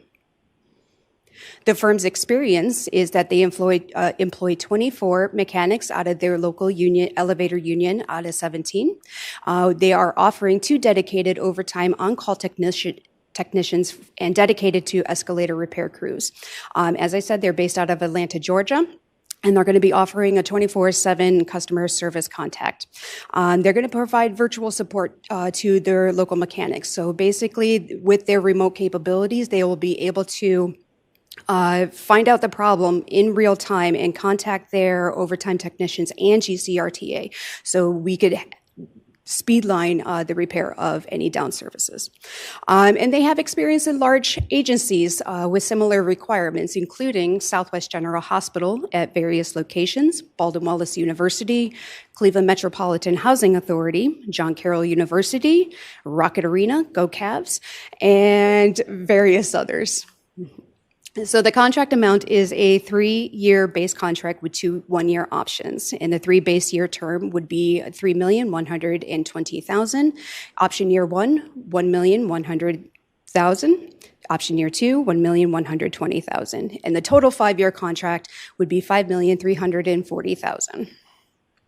Staff requests that the Organizational Services and Performance Monitoring Committee recommend award to TK Elevator to provide elevator and escalator maintenance and repair services for a 3-year base term contract in the amount not to exceed $3,120,000 with 2 one-year options and amounts not to exceed $1,100,000, and then year 2, $1,120,000 respectively, for a total contract amount not to exceed $5,340,000. And this is approximately 4.22% below the project's estimate. We will be happy to entertain any questions. Do you have a question? I would do, but go ahead. Yeah, thank you for that presentation. And I know there's a lot of numbers in there, so we appreciate that. Any questions or comments from the committee? Is there anything in the contract about downtime? how quickly they can get repairs done, or how? Yeah, so they have response times, and then there's costs associated with that response time. So if they don't respond within, like if it's an entrapment within an hour, then there's, the bill's cut in half and everything like that. And then if they can't respond within 4 hours, then we can call a different vendor in, and they have to pay for that vendor to come in. Okay. And we can do that, like if they respond, they say, okay, send someone out, and there's just one guy staring at it. Is that, but not doing much, is that a response, or can we make sure that they're actually? No, they actually have to take care reasonable? of the issue. Okay. Correct, yeah. Thanks. Any other questions? Okay, and from the full board? Quick question. I know a while back, there was we did have an escalator and an elevator that were out of service for a period of time. Is everything operational at this point, or have we made decisions to go in a different direction with some of those items with different accommodations? No, that's not directly part of that. No, it's a good question. So I'm going to ask Mike Shipper and Flance Caver to kind of stand in for a second and give a quick update. We're having conversations, and this is good timing. I have asked the team to be able to resurface the general plan for elevators and escalators across the system, because we do have some spots that are still down and they need to come back up as soon as possible. So we're going to have a reprioritization meeting to make sure that we're all on the same page as far as what's being funded, what's being engineered, and what's being operated. This particular contract will be helpful as well, of course, to be able to make sure that the maintenance is there. But Dr. Caver, if you want to give a quick update, and then, of course, Mike, go ahead. Yeah, so thank you, Ms. Pachetti, Mayor Kumar, members of the board, and members of the public. I am Flance Caver, the Chief Operating Officer here at the Greater Cleveland RTA. And so, Mayor, there are still a few escalators that are down. Trisket and West Park are some of those areas. That's the area that you talked about. I'm going to let Mike Shipper talk about those. And if you have a plan that you're putting together, want to get back to us, we have a packed agenda. I'm fine. Park can come back. I'll defer to management on that, but I know we've got to get through the agenda. So either way is fine. If you got a new contract and you're making that analysis, we can have an update at another meeting. That's fine too. That's great. Then I'll go ahead and speak for engineering and operations. We're going to go ahead and appreciate it. We're going to go ahead and make sure that we have an updated evaluation of all of the escalators and elevators. We also are going to be looping in customer experience, Nick Bigger and his team, to make sure that it kind of matches up with what the customers are experiencing. We would like to be able to bring that back to the board this summer. So think about the July-August timeframe, and then we'll update you from there. Thanks. Can we go back to the recommendation slide, please? Okay. So any other questions before moving to the vote? Okay. Do we have a motion to move this to the full board? Move to approve, or move to bring it to the full board? Second, Gallo. Okay. All in favor? Aye. Aye. Any opposed? Okay. That motion passes. Thank you very much for the presentation. Okay, so we're going to move on to paratransit cutaway vehicles, and this will be presented by Dan Kerg, Fleet Planning and Engineering, and Glenville Manning, Contract Administrator.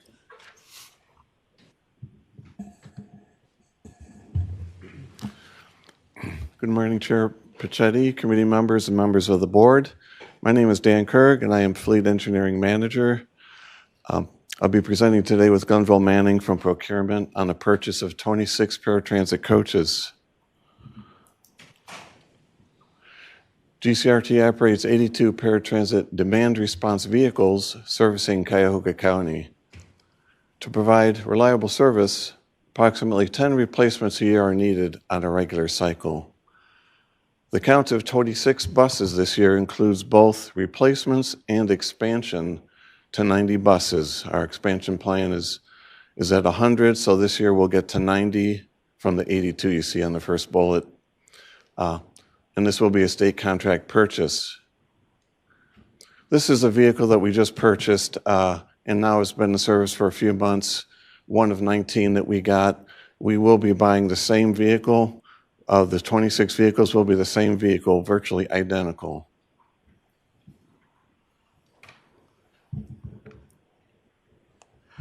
Good morning, Chair Pachetti, committee members, and members of the board. I am Glenville Manning, contract administrator for this procurement of the 26 paratransit vehicles. Section 30643 of the revised code provides political subdivisions within the state of Ohio the opportunity to participate in contracts executed by the State of Ohio Department of Transportation. GCRTA will purchase 26 paratransit coaches from American Bus and Accessories Incorporated through the Ohio Department of Transportation Cooperative Purchasing Program under state contract number 24824. The state of Ohio awarded this contract as a result of a competitive solicitation. The recommended vendor is American Bus and Accessories Incorporated out of Cincinnati, Ohio. Anticipate delivery of the 26 paratransit coaches to begin around November of 2026. Current customers for American Bus is Medina County Transit, Pickaway County Transit, and Marion Transit. Staff requests that the Organizational Services and Performance Monitoring Committee recommend to the Board of Trustees the award of a contract to American Bus and Accessories Incorporated for 26 paratransit coaches at a unit price of $153,453.50, resulting in a total contract amount not to exceed $3,989,791. We'd be glad to answer any questions. Excellent. Thank you so much.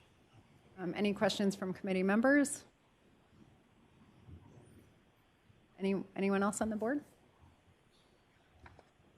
One question, if I may. Are these all for our internal use, the operation of these? Yes. Yeah, okay. Thank you.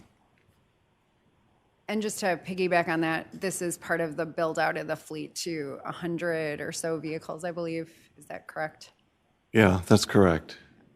I think that this is something that comes up over and over, and I just want to reinforce how important paratransit is, and we've been spending a lot of time on it because ridership is increasing.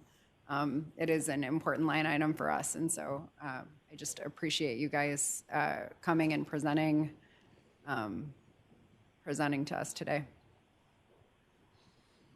Okay, do I have a motion to move this to the full board? I'll go ahead and move. Do I have a second? Second. Yeah. Okay. Thank you. And all in favor? Aye. Any opposed? All right. So motion passes, and we'll move this to the full board. Thank you so much. Thanks. All right. Our next agenda item is the next two actually go nicely together. The first on easy fare renewal, and then ticket vending machines. And so first, the easy fare renewal. We have presenters Josh Miranda, Director of Management Information Services, and Drew Dimmick, Contract Administrator. Go ahead. Good morning, Chair Pachetti, members of the committee, and members of the board. My name is Joshua Miranda. I'm the Director of Management Information Services. This morning, we're going to talk about the Easy Fare service renewal from 2026 through 2029. So on the screen here, we have the fare box on the far left, the ticket vending machine, and customer service kiosks in the middle, and then the Easy Fare digital tickets are on the far right-hand side of the screen. That's what we're focused on in this presentation.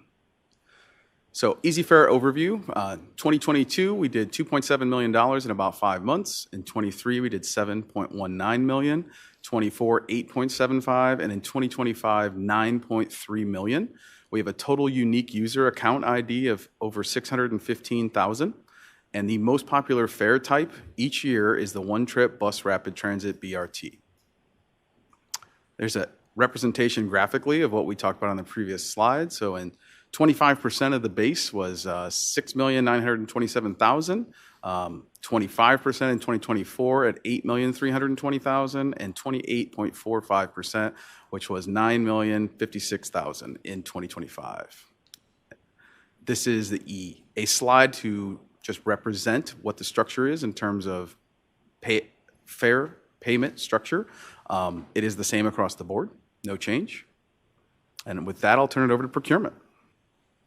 Mm-hmm.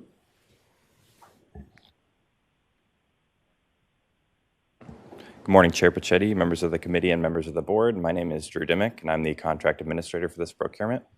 Ohio Revised Code, Section 306.43H4 provides that competitive bidding is not required when an expenditure is made from another political subdivision or public agency.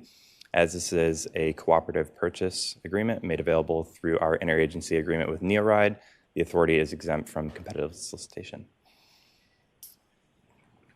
Through the GCRTA's interagency agreement with NeoRide, we signed on to a cooperative purchase agreement with Masabi for mobile ticketing 2 years ago in 2024, expiring at the end of May 2026. This is a renewal of that contract to extend it through the life of the master agreement between NeoRide and Masabi, ending March 13th, 2029. GCRTA joined the NeoRide Council of Governments back in 2019, and it consists of 43 agencies across 6 states. 19 of those agencies participate in a consortium called EasyFare. Other Ohio agencies include Lake Tran, SARTA, PARTA, CODA, Medina County, and Akron Metro. Masabi LLC launched their first ever UK mobile ticketing application with Chiltern Railways in 2007, and they launched their first ever deployment for US transit agencies back in 2012 with their fare payment as a service platform, JustRide. They have 80 mobility as a service deployments in 5 countries across over 250 agencies and 4 continents. Some of their other clients include Lake Tran, SARTA, SORTA, PARTA, Medina County Public Transit, Akron Metro, MTA, Boston MBTA, among many others. Staff requests that the Organizational Services and Performance Monitoring Committee recommend an award to Masabi LLC to provide EasyFare mobile ticketing solution services and a total contract amount not to exceed $3,342,740 for a 2-year and 10-month term. Happy to take any questions. Yeah, go ahead. Thank you for the presentation. Really quick. So I know that there's the EasyFare app separately, and then there's the Transit app. And through the Transit app, you could also, buy your ticket. So I'm just kind of interested to know why it appears, maybe to me, to be a double service, especially when you can still buy your ticket through either. So what is the incentive to expand the existing contract with Easy? So Transit actually works on the EasyFare back office. They both work off EasyFare. So one just allows you to schedule trips and do other things beyond just purchasing tickets. So EasyFare is just purely tickets, and Transit gives you the opportunity to book a trip or schedule some type of routing. Got it. So without the Easy contract, you wouldn't even be able to buy the ticket even Correct. through Transit app. We would lose both mobility options online. Got it. Okay, that makes sense. Thank you. Just a question, just more procedural. I know this is part of a broader system, and Doc Caver and I have had a couple conversations from time to time about it. I'm just curious how we evaluate the performance. Do we talk to the other vendors that are part of the consortium? Do benchmark and troubleshooting issues, et cetera?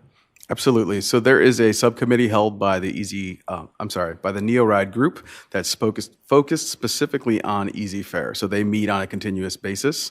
They bring concerns forward that would affect all the transits or individual transits. And then we also have direct access to the technology partner, which in this case is Masabi. So when we're doing things that are specific to Cleveland, we would interface with Masabi and keep NeoRide abridged of what changes or requests we might make. And if it affects the entire group, then we would do that through the NeoRide consortium. And just to piggyback on that, Josh, correct me if I'm wrong, you are a designee as well as Jose Feliciano. That's correct. Out of our external affairs group. And then I am also serving as needed from the executive. So we've got a trifecta of involvement in those committee meetings that Josh mentioned. Thank you. Sure. So, sorry, just for clarification, so does the entire consortium contract with EasyFare, or are there different So there's providers? There's 19 members in that group, which was on the earlier slide. Let me see if I can find it for you. So of the 43 agencies that are a part of NeoRide, 19 of them are signed up to be a part of the EasyFare group. So there's 19 transits inside that space. Okay, thank you. Sure. I was getting a little confused there. All right. If you could put the recommendations slide up. Absolutely. Any other questions or comments from board members? Yeah, thank you for the overview. I guess I'm operating from the assumption that more users on the EasyFare that's less operational cost in theory for our GCRTA from like a management of other fare collection modes. I guess I'm just curious, it's been a kind of gradual uptick, but like how are you as thinking about an integrated approach, like trying to drive more users to Easy Fare? As like, how is the GCRTA thinking about that? Marketing, education, while maintaining access and equity across all fare collection, but how are you trying to increase traffic? So I think one of the major initiatives is on June 1st here, we're going to launch account-based ticketing. So we've been systematically working on that to get to fare capping on this platform, and so that is going to become available.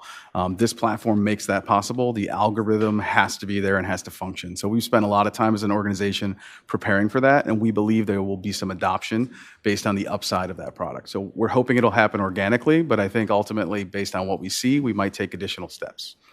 Agreed. If I could, 30 seconds, Natoya, if you can just weigh in on the rollout for in anticipation of the smart card and account-based ticketing in June 1. Sure. Good morning. Account-based ticketing should roll out beginning in June. We have created a caricature, if you will, modeled after the state of Washington, and our caricature's name is Smart Artie, a play on RTA, Smart Artie. So we will roll him out with a full campaign that clarifies to the point that Trustee Elder was making, what's the difference between the two. We are being very intentional in making sure that people understand the differences, and that is back in, and that is not a duplication of effort, but rather ease with which you can begin to purchase, and then of course the community benefit of the account-based ticketing for the equity component. I hope that answered both of your questions. Thank you. Any other questions or comments? Okay, so I'm going to move to move this to the full board. Do I have a second? Second. Okay, all in favor? Aye. Any opposed? All right, motion passes. Thank you very much. Thank you. And we're going to move on to ticket vending machines, presented by Jonathan, is it Ciesla? It is. Okay, Jonathan Ciesla, Project Resource Manager, and Drew Dimmick, again, Contract Administrator. Go ahead. All right. Good morning, Chairperson Pichetti, committee members, members of the board, RTA staff, and the public.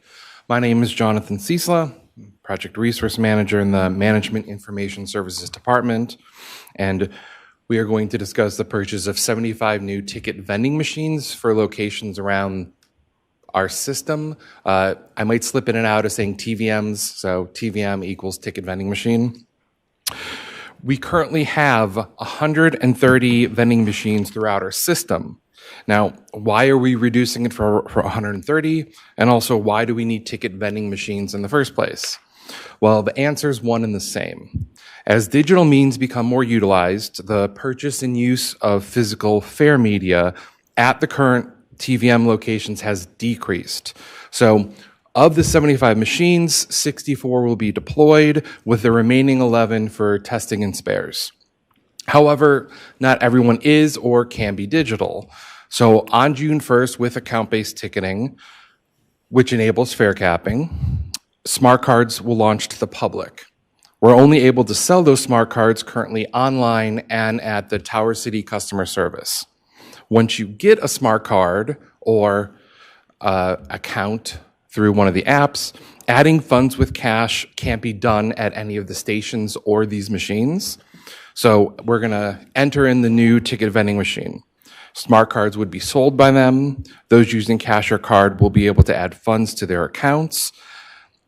And also, as fare media changes, our current magnetic fare media is outmoded. So our current machines have served our customers for over 17 years. They cannot dispense new fare media, such as smart cards, and have reached the end of their useful life. So that's the why we're here and why we're looking at buying machines. This is the how. Back in January, you authorized a contract with WSP USA Incorporated. That was so that we could develop a scope of work and an independent cost estimate with a third-party vendor. We've learned a lot from the last machines over the last 17 years, including a need for third-party risk reduction in regards to subject matter expertise, what the market was, what's available, and those types of things. We had representatives from technology, revenue, electronic repair, and service management. So the goal was to have a well-rounded scope that touched all aspects of a new machine, as well as those same representatives on the selection panel. Masabi has been brought up. That is our current vendor for account-based ticketing and fare capping. So the machines must be able to talk to it so you can add value to your account or card through the machines, check a balance, buy a new card. Other items I've highlighted that we went through in regards to the published scope as well as during selection were accessibility for customers about display location, interface, multilingual, temperature, weather, salt, corrosion, size of the machines, locks, alarms for security, maintenance access, swappable components for increased supply chain availability, machine hardware and software training, and support through software maintenance. So before I give it over to my procurement colleague, I want to show you some mock-ups of photos of the new ticket vending machines, or at least what's proposed before we get into the design. Left is an example if it were in the Tower City Rotunda. On the far right, that yellow band on the machine just shows that the screen is accessible regardless of the height. And then the center shows the front of the machine, at least a mock-up, where the screen is slightly tilted, so you don't have to overreach or stoop to get to it. And on this slide, I did throw in a quick little graphic to show you that we're going to be getting, for the first time also, the ticket vending machines are linked and will communicate to electronic repair and revenue and anyone else with back office. So is it out of tickets? Does it need to be repaired? Is there an alarm going off? So that'll be better integrated as well. June 1st, we've said, is when the smart cards will be available. Fare capping will start. You can buy them online at Tower City. With this purchase, by spring of 2028, all the ticket vending machines would be fully deployed. All these new ones would be in place, and people would be able to buy smart cards and any new fare media or add value to their accounts.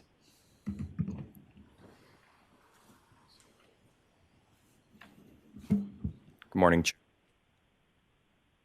Good morning, Chair Pachetti, members of the committee, and members of the board. Again, my name is Drew Dimmick, and I'm the contract administrator for this procurement. The request for proposal was issued on September 28th, 2025, and was accessed on the GCRTA website by 47 interested parties.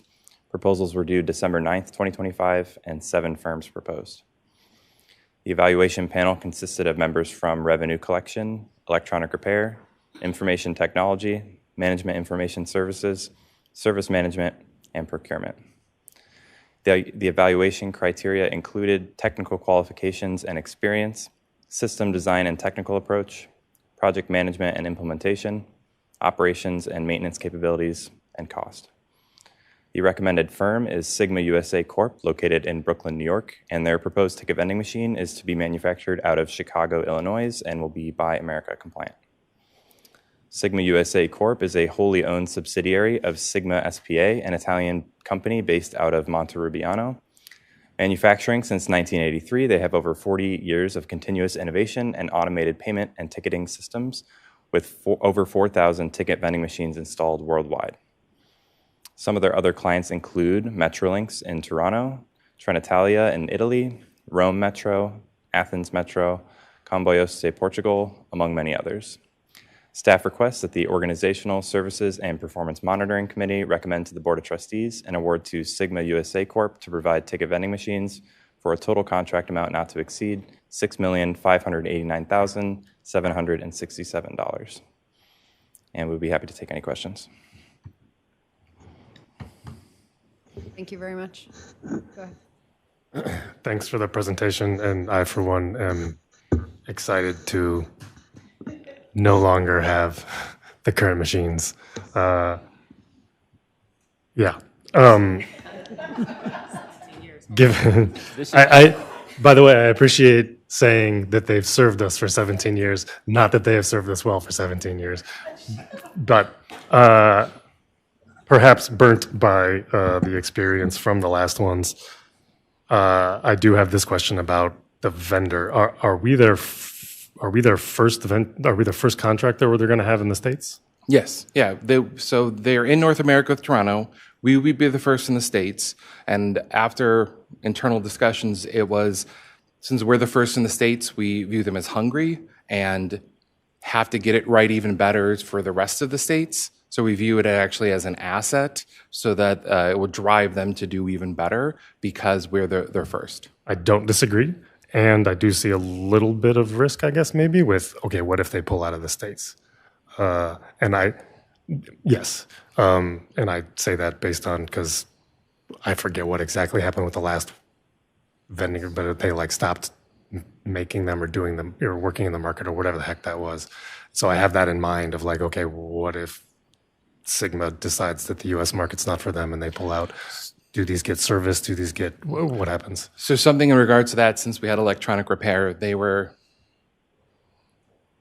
paying a lot of attention when it came to, are you making your own components? Is this only from this company? Is it sole source? Like, what do we do?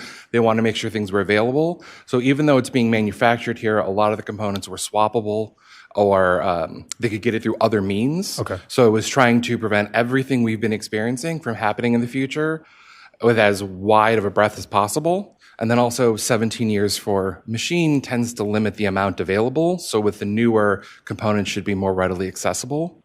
But electronic repair was hyper aware of that. Okay, good to know. And then just out of curiosity, what's happening with the old machines when they're offline? Are you looking at where are they going? Yeah. Are you in the market? I was just thinking of if we wanted to recreate that scene from Office Space where you took the machine out to the field and put them in the basement with a guy with a stapler. Just, no, if you want to speak to, take a. Are we stripping any of them for parts, or are we? What's the plan going forward? I don't know that I know the answer to that. All I can say is that to keep them alive, they are being cannibalized in and of themselves for electronic repair to keep them going. And then we'll integrate the new machines so that we can have magnetic along with the new. And then once they're phased, it hasn't been discussed. Okay. If you want to theatrically destroy any, I will happily participate in that process. Any other comments or questions?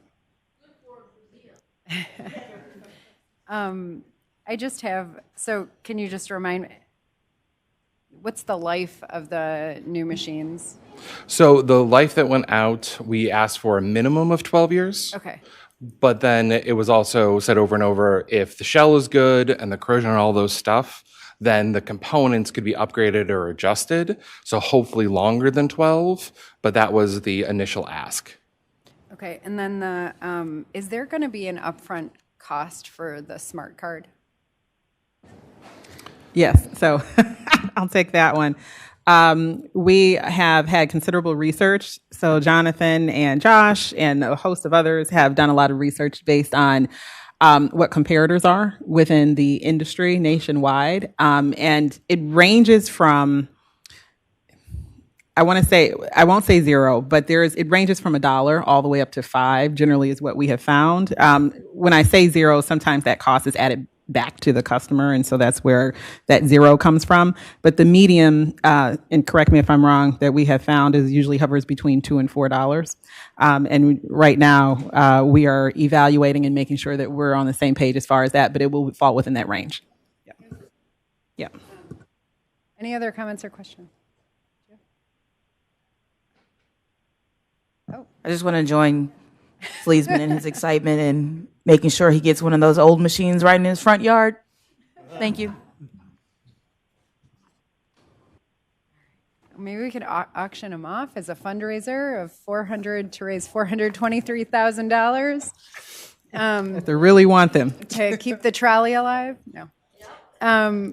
Okay, well, with that, thank you very much. And I think we'll keep moving on the agenda. But first, I move to approve. Oh, actually, no. I think one of my committee members would like to move this forward. Do I have a motion? Move to bring this to the full board. Second Gallo. Okay. All in favor? Aye. Any opposed? Okay, motion passes. All right. Thank you. All right. So our next and final presentation is about the Swiftly Transit Data System, and our presenters are Nick Bigger, Senior Director of Customer Experience, and again, Drew Dimmick, Contract Administrator. Go ahead.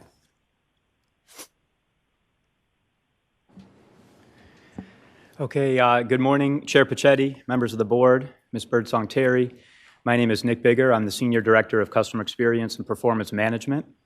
I'm joined today by Drew Dimmick from our procurement department here at RTA, and we're also joined over the phone by Mitchell Stoops from Swiftly, who can participate if there's any questions as needed. And we're here today to talk about Swiftly. Swiftly is a cloud-based transit data system that has the ability to integrate with existing infrastructure, and they're widely regarded as an industry leader in offering technical solutions to improve the customer experience. For context, since August of 2025, the Customer Experience Department has engaged in an effort to consider partnership with Swiftly. This effort included a free trial pilot period, which involved many members of the RTA team across many different departments, cross-functional effort. Swiftly has many product offerings, so we wanted to hone in on the scope of the pilot to consider what would be the most effective for RTA in our environment. And so we had three main hypotheses that we wanted to validate through our pilot period with Swiftly. Number one, we wanted to make sure that the improved data ecosystem would improve the rider experience. We wanted to check that there was good organic adoption amongst RTA staff. We wanted to make sure that the Swiftly system was easy to use. Staff organically adopted using it, and it made for process efficiencies within RTA. And number three, we wanted to verify that the Swiftly data system was able to integrate with all of our downstream things that communicate real-time data. This is a very high-level overview that examines what makes Swiftly so good. So Swiftly has a very sophisticated prediction algorithm. So the concept we're looking at here is very simply a customer trying to understand, where is my bus or where is my train? Okay, so this is real-time vehicle predictions we're talking about. The Swiftly prediction algorithm, along the left-hand side of the screen there, considers multiple inputs. So it looks at static information like schedules to get an understanding of what the vehicle should be doing. It looks at dynamic information like GPS location of the vehicle to understand what is the vehicle actually doing. It looks at historical information related to the vehicle. What has that vehicle done before, so that it can be very predictive in its understanding of what's going on in real time out on the road.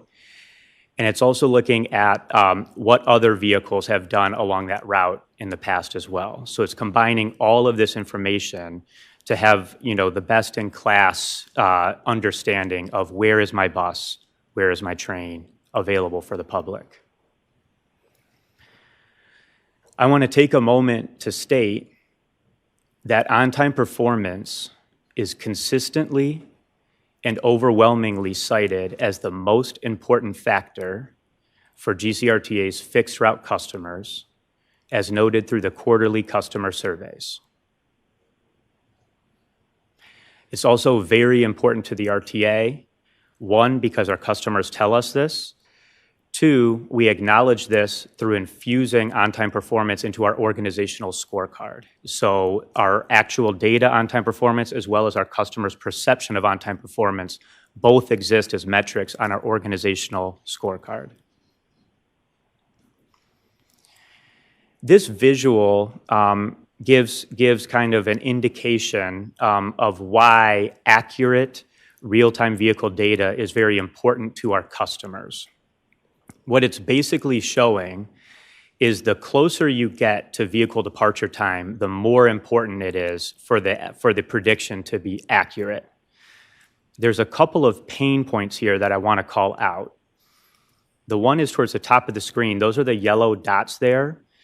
That's indicating that inaccurate vehicle prediction data could lead to a poor customer experience because it could cause customers to have excess wait times at stations, right? So in practice, what this is a customer standing there on the rail platform, looking at the transit app or whatever mechanism they use to get real-time vehicle information.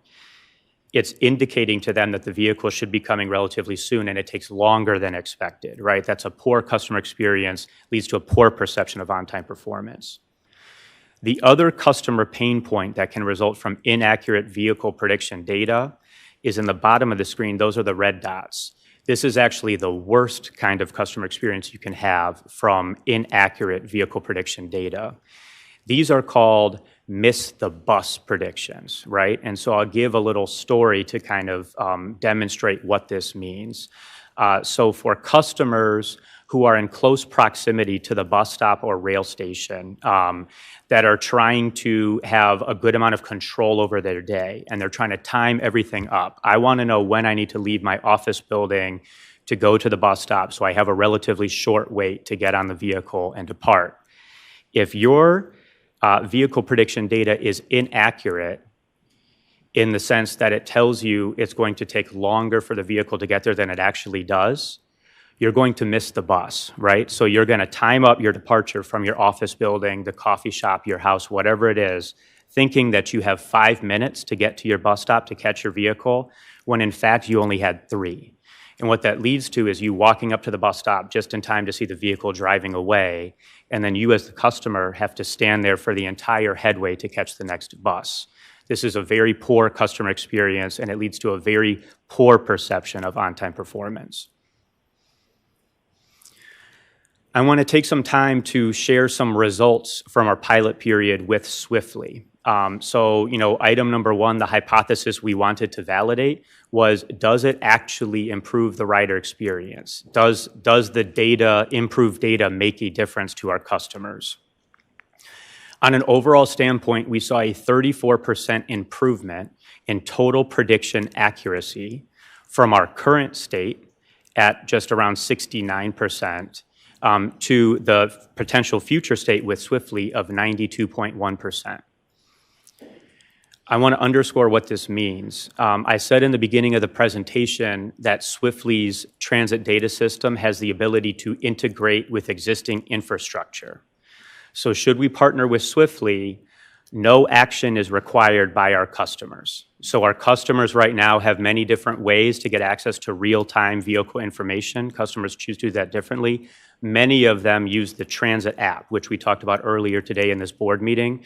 So customers are still going to be able to do the many great things you do on the transit app, such as planning your trip, purchasing your fare.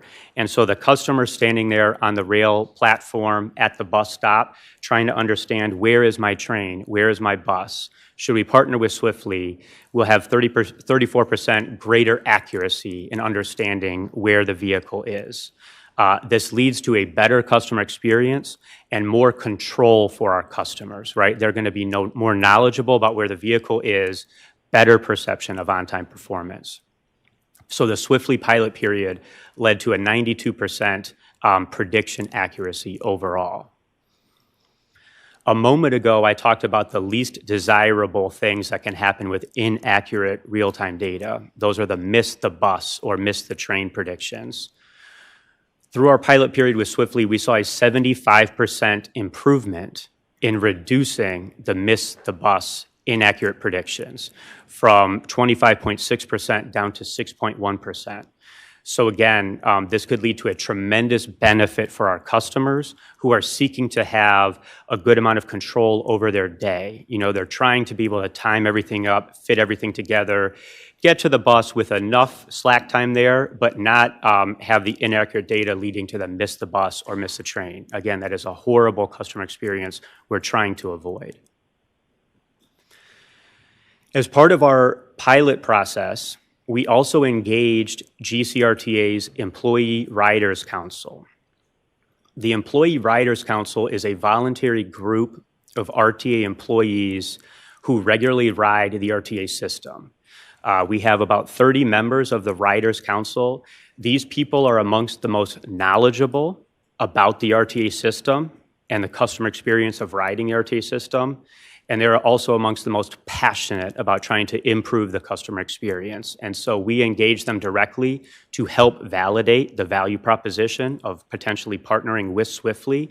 And they conducted field testing to verify the improved prediction accuracy should we move with Swiftly. Sorry.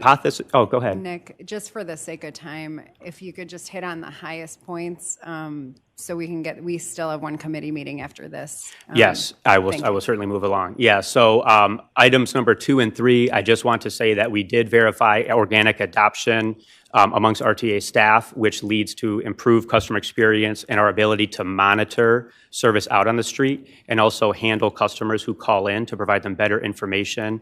And we did verify good integration with downstream things, one of them being transit signal priority, which we're currently working on along the West 25th corridor. So I just want to highlight this. The Swiftly system also provides improved latency of vehicle pings, which leads to a better transit signal priority system, right? And the one concept I just want to hit on, and then I'll move on. Swiftly, with the improved data, would be a single source of truth, right? So I mentioned earlier that customers have many different ways of accessing real-time data. Swiftly, not only is it the best in class, it would be our single source of truth across all downstream things. So it would be best in class and consistent. And my last slide here before I turn it over to Drew, partnering with Swiftly would mean more accurate and consistent vehicle prediction data, leading to improved customer journeys from trip planning to waiting for vehicles to anticipating arrival times at destinations.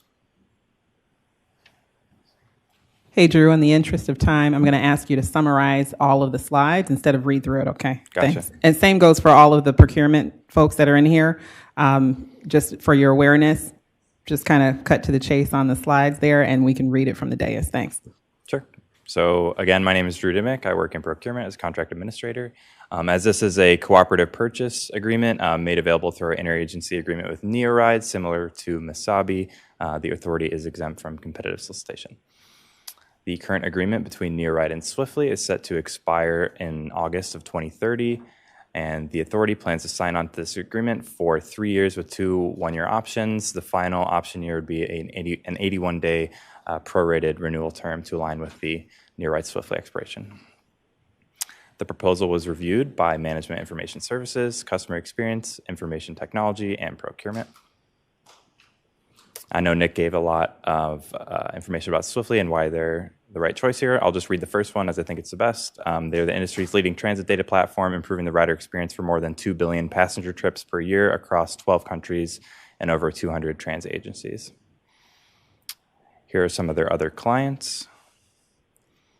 And staff requests that the Organizational Services and Performance Monitoring Committee recommend an award to Swiftly Incorporated to provide a transit data system in an amount not to exceed $1,330,259.66 for the base 3-year period, with a 1-year option and an amount not to exceed $469,821.71, and an 81-day option and an amount not to exceed $109,474.89 for a total contract price not to exceed $1,909,556.26. Any questions? Thank you so much. So if we have any questions, I just ask we keep them short, clarifications or questions, and we'll try to get more information in the coming weeks directly from staff if we can, if there is anything that requires follow-up. With that, any questions or comments? I'm just very appreciative of this. It's less than $2 million over a few years, and it's going to mean a lot to customers. I'm one of those people, I go out there according to, I don't know what the schedule is, I never look at it, but I look at the real time, quote unquote, and then I get out there, and then very often I'm looking at a bus stop at a time point before it comes. So I appreciate this.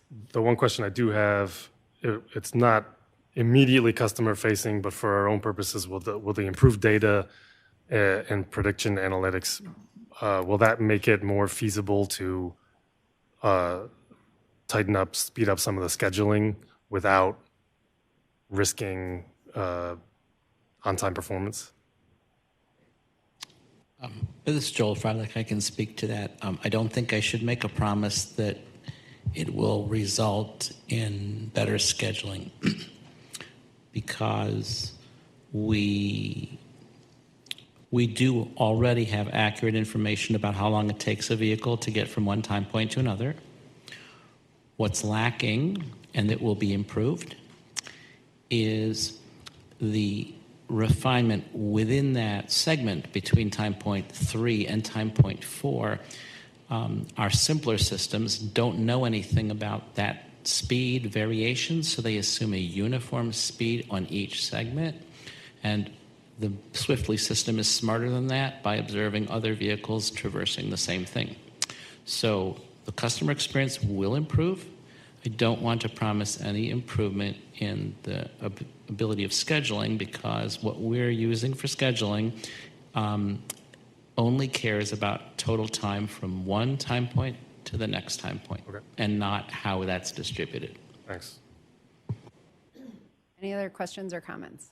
One quick question, Nick. When, if this is approved and go forward, when would this be operational in a best case scenario?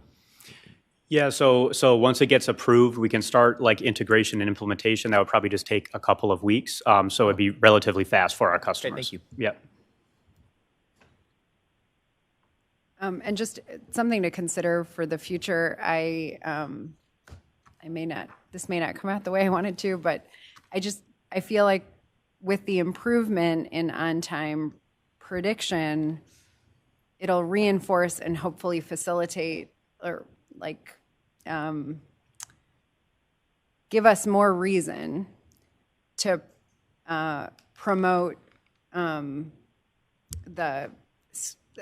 the use of screens in different areas. Like maybe it'll be easier to get grants, like when, it gives us more cause, or certainly as a board member, I'd be more confident and excited to get out there and add more platforms like the ones we have in Tower City that relay on-time prediction for riders, because many of them, might not use the app and don't have current access to it, and that provides access for more people. So that's just a comment I wanted to make. With that, I'm going to move that this goes to the full board, and do I have a second? Second. All in favor? Aye. Any opposed? Aye. Motion passes. I'd like to move to adjourn the Organizational Services and Performance Monitoring Committee. Do I have a second? Second. All in favor? Aye. Any opposed? Okay, we are adjourned.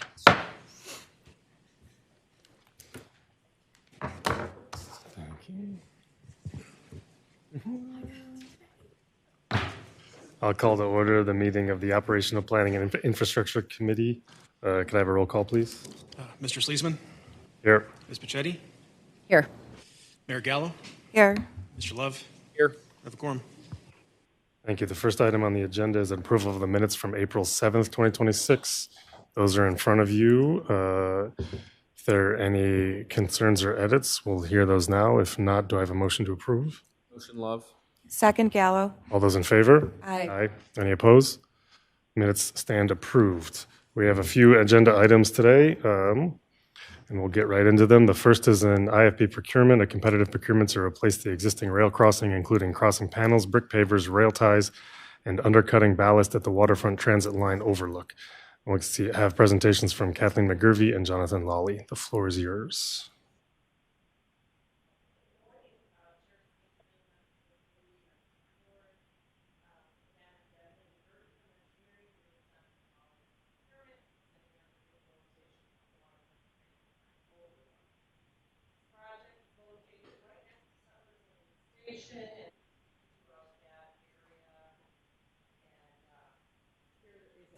Showing why we're doing this project.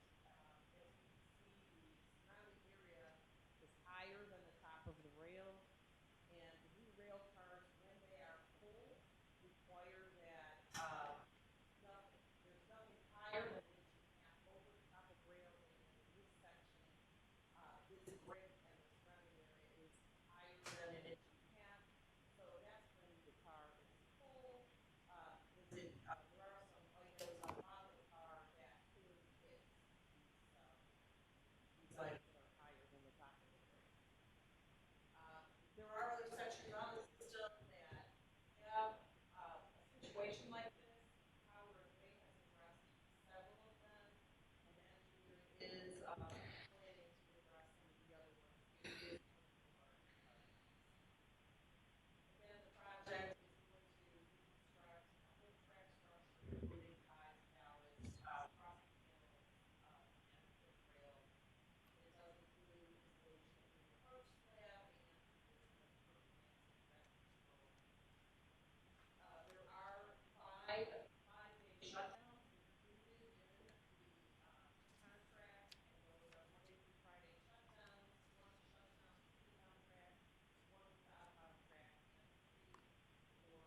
Project Manager. This invitation for bid was issued February 23rd, 2026. 11 parties reviewed the solicitation. 3 submitted a bid. Railworks Track Services LLC was the responsive low bidder. They're planning on using Cook Paving Construction and Hatzel and Bueller as subcontractors for this project. Railworks Track Services LLC has successfully completed projects for RTA, Chicago Transit, Amtrak, amongst many others. Staff is requesting this committee recommend award to Railworks Track Services LLC for the rehabilitation of the overlook.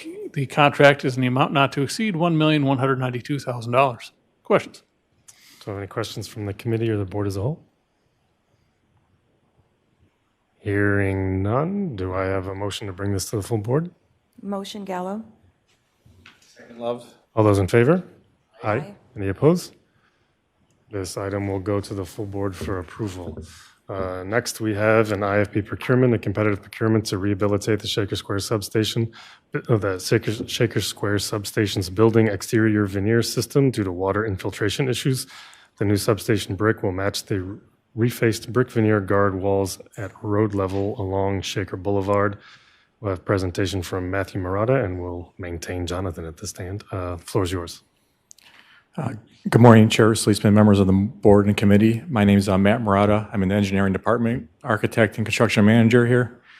I'll be presenting today for the competitive procurement for the Shaker Square substation S4 building repairs. Here's a quick overview, site view. You can see on the far right is Shaker Square. And then on the far left is RTA's existing substation that we're going to be rehabilitating. There's also a utility court on the left-hand side. It's kind of a donut hole where the First Energy utilities are and RTA's transformers are. And then in the middle is RTA's existing rapid station.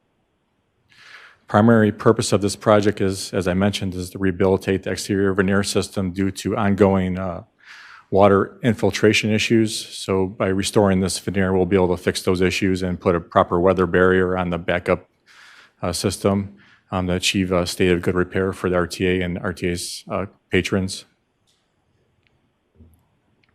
A quick overview on the primary scope of work, as I mentioned, is we're going to demolish the exterior veneer system, construct a new veneer system over that, replace the deteriorated precast coping caps that are over the utility court. That's the donut hole. Tuck pointing the existing brick that's inside the donut hole in the utility court. That's mortars falling out. Repairing existing concrete and other exposed building components throughout. Also replacing the metal ventilation louvers that are on trackside, lighting that's on the site for safety and security, and painting and sealing the system. One more quick point is that this is the culmination of, I'll call this the third phase project. Phase 1 was completed on Shaker Boulevard in 2017. Phase 2 was 2021, and this is the culmination to finish the work for all the brickwork on Shaker Boulevard, so it all match and create a state of good repair. And I'll turn over to Jonathan Lawley. This invitation for bid was issued on March 9, 2026. 11 parties have reviewed the solicitation. 2 bids were submitted. Northeast Ohio Trenching Service Incorporated is the lowest responsive vendor for this project. M. Rivera Construction Companies, Avarilla Brothers Construction, Frank Novak and Sons Painting, and High Point Electrical are all subcontractors on this project. Northeast Ohio Trenching Service Incorporated successfully completed a project here at the RTA, as well as for the cities of Chagrin Falls, Maple Heights, and Wadsworth, among many others. Staff is requesting this committee recommend award to Northeast Ohio Trenching Service Incorporated for this project in an amount not to exceed $715,000. Questions? Thank you for the presentation. Do I have any questions from the committee or the board as a whole? Seeing none, do I have a motion and second to bring this to the full board? Motion, Love. Second, Gallo. All those in favor? Aye. Any opposed? Motion's approved, and this will go to the full board for approval. Next, we have another IFP procurement, a competitive procurement for a contractor to install fiber optic cable infrastructure for the GCRTA trunk line. And we'll hear from Andrew Corman and Lou Catalusi. Gentlemen, the floor is yours. All right. Good morning, Chairman Sleesman, committee members, and officers of the board. My name is Andrew Corman, and I'm an engineering project manager. Today, we'll be presenting the Trunkline Fiber Optic Network Construction Project. With me is Lucetta Lucy from procurement. On the left, it shows our project site. So this is a continuation of the fiber project. It was previously run on the red line, so this is running the trunk line. So this will be run from the Kinsman Road bungalow to Shaker Junction. On the right, you see that we're going to be connecting the fiber to the existing catenary pole structure. The scope of work is to install the 96-strand all-dielectric self-supporting single-mode fiber. The fiber optic cable is to be installed along the trunk line. The fiber optic main cable and fiber drop cables will be provided by RTA. The contractor will provide all hardware to install the cable. The project notes the contractors to fusion splice all the fiber optic cable drops, the contractors to perform sag and tension calculations, the contractors to test the entire fiber optic plant prior to commissioning, and this is the same fiber that was used on the red line.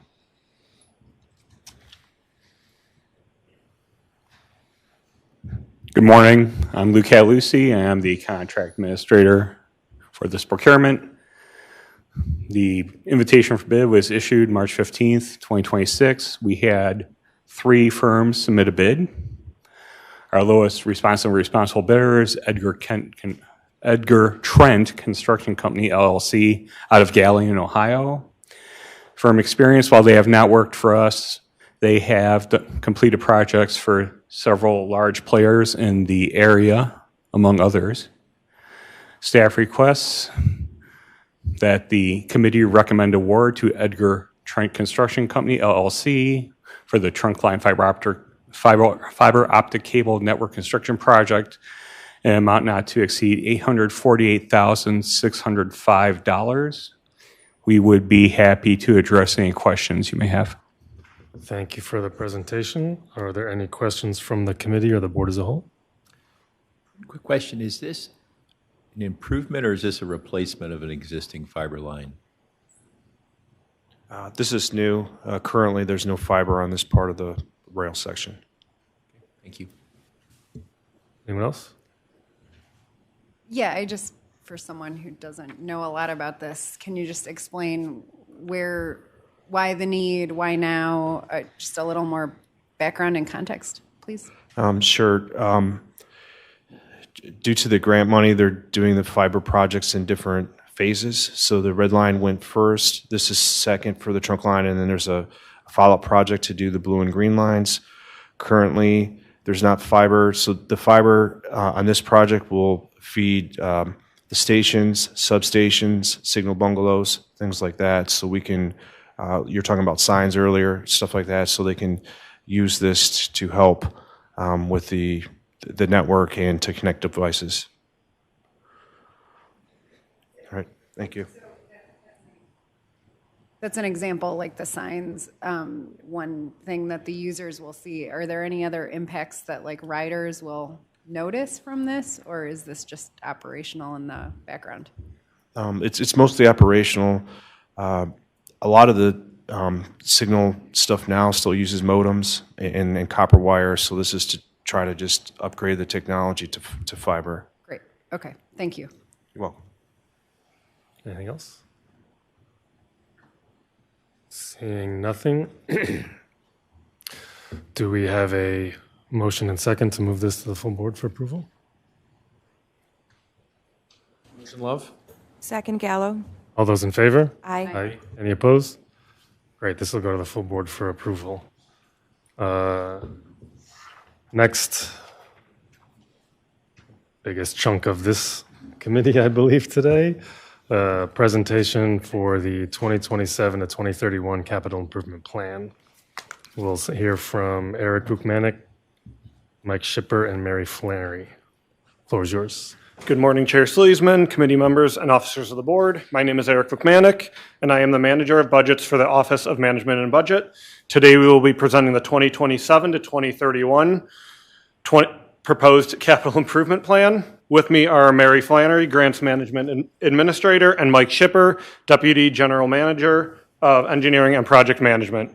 Just a quick project overview. We will run through the capital improvement funds, the committees that do the selection, the schedule, our ranking criteria, our proposed capital budget, along with the 5-year capital plan, the 2027 capital project specifically, our unfunded projects, our sources of funding.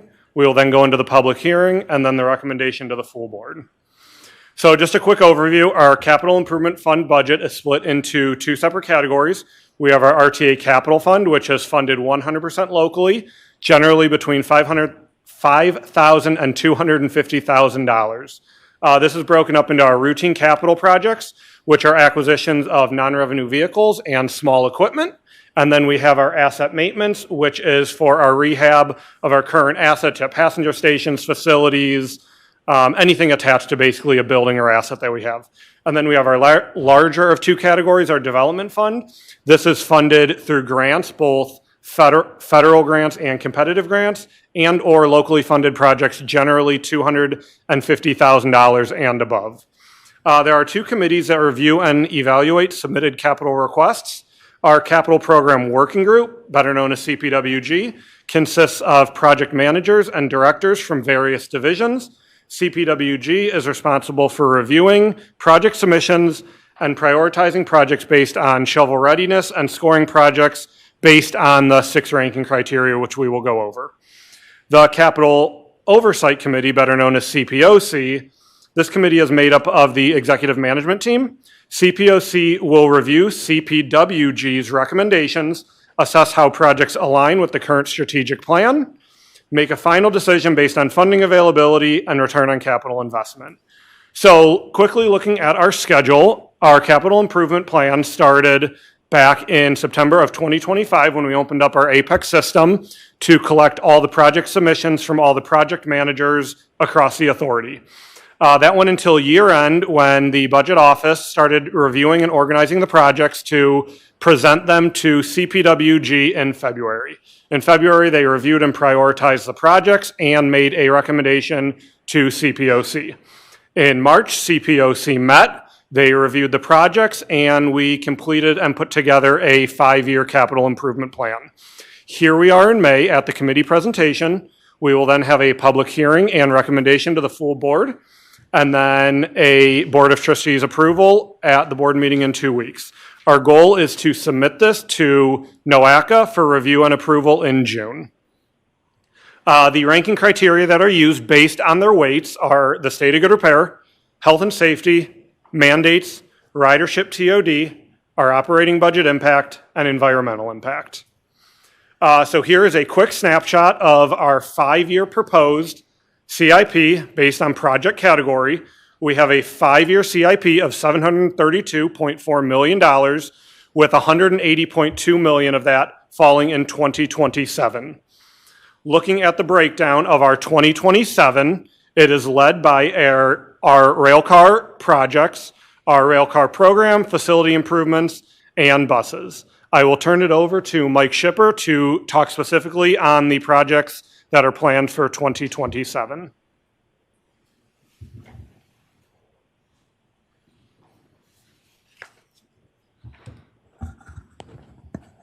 All right, thanks, Eric.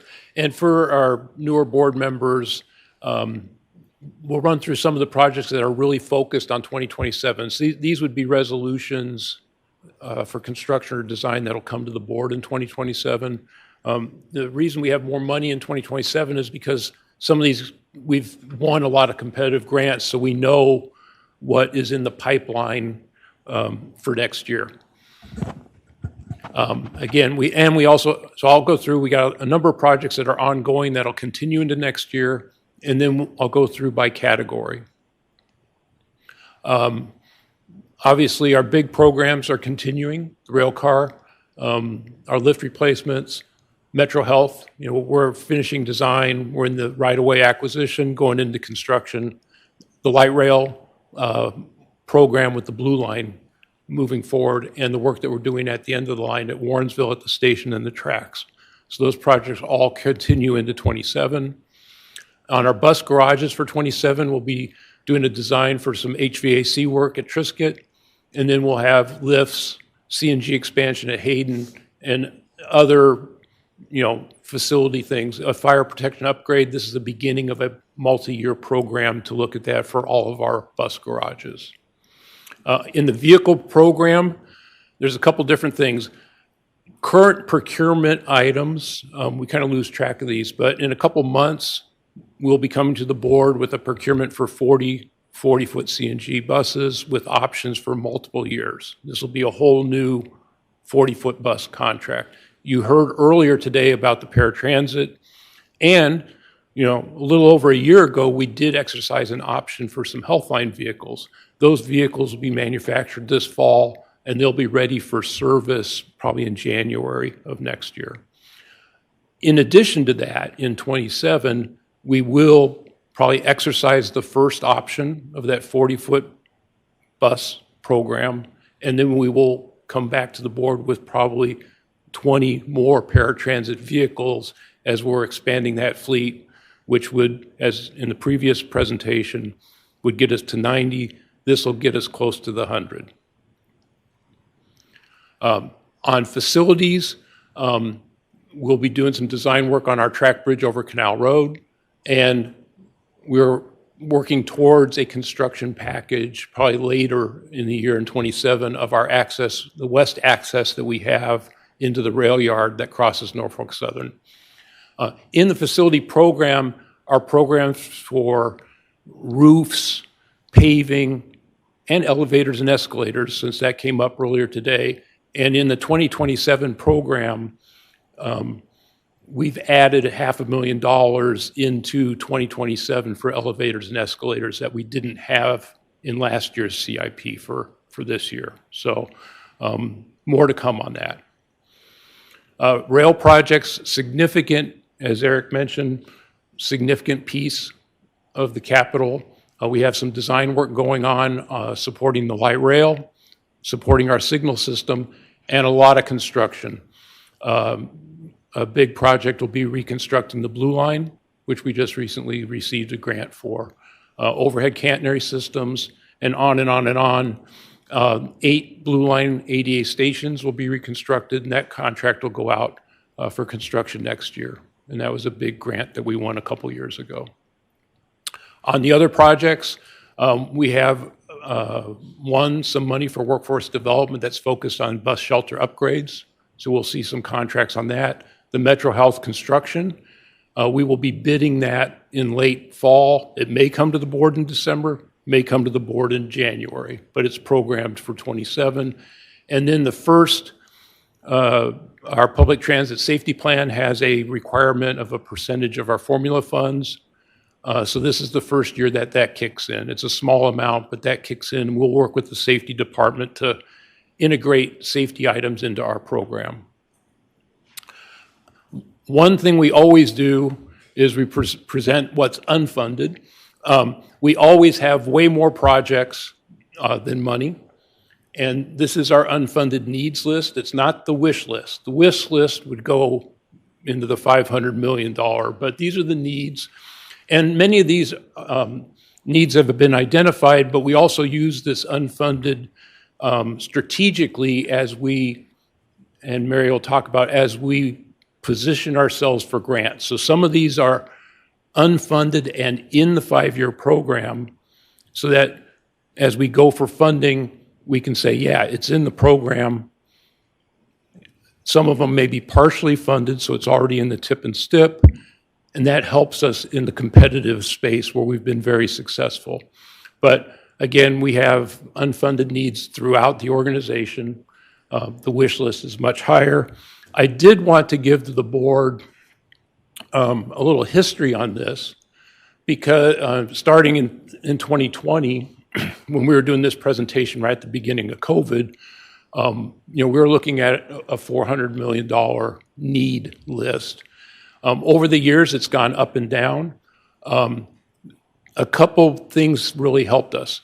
When we did get the COVID money, some of that did go to capital. When the Infrastructure Investment and Jobs Act was approved in November of 2021, that 5-year program had a lot of things that were kind of in our wheelhouse. The rail car replacement program, which 3 years ago today, we received a $130 million check. 3 years ago today. And that took that 418 down to the 236 and 24. So we put things in the program, the needs, we work a strategy, and through the IIJA, that need list has gone down to we're in the 200s. It is kicking up this year because there are some headwinds. There's some programs that are not continuing. There is a US DOT president's budget right now that takes the IIJA money down to the old surface transportation level. And that's about a $15 to $18 million hit for us if that were to revert back to the FAST Act level. So we're being a little, we're noting that in being conservative in the out years. In the out years, we have more money identified as preventative maintenance as a placeholder, so that we don't want to commit to a project and then not get, if the funding does go down, we don't want to have to be cutting projects. So we haven't assigned some of that money to projects, and we're placing it in the preventive maintenance area. So with that, I'm going to turn it over to Mary to go through some of the grant things that we've been doing.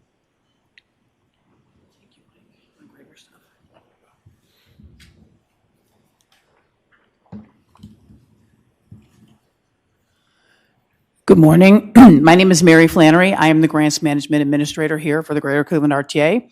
Just want to talk to you a little bit today about funding sources and where we get this money to fund our projects. So you'll see this first slide here, federal money through Federal Transit Administration, Federal Highway Administration, and through FEMA, Federal Emergency Management. We also receive money from the state of Ohio through the Ohio Department of Transportation, also known as ODOT, and our local funds through sales and use tax and bonds if needed. And this graph here illustrates the funding levels. You can see the federal funding is by far the largest, a little over 48%. The TBD column consists of competitive grants that RTA would apply for. They could be federal, they could be state, they could be regional through NOACA. That constitutes a little over 24%. The local sales tax, as I mentioned, just under 18%, and our state funding just over 5%. So Mike touched on the infrastructure, the IIJA. Was $108 billion investment, the largest investment in public transit history.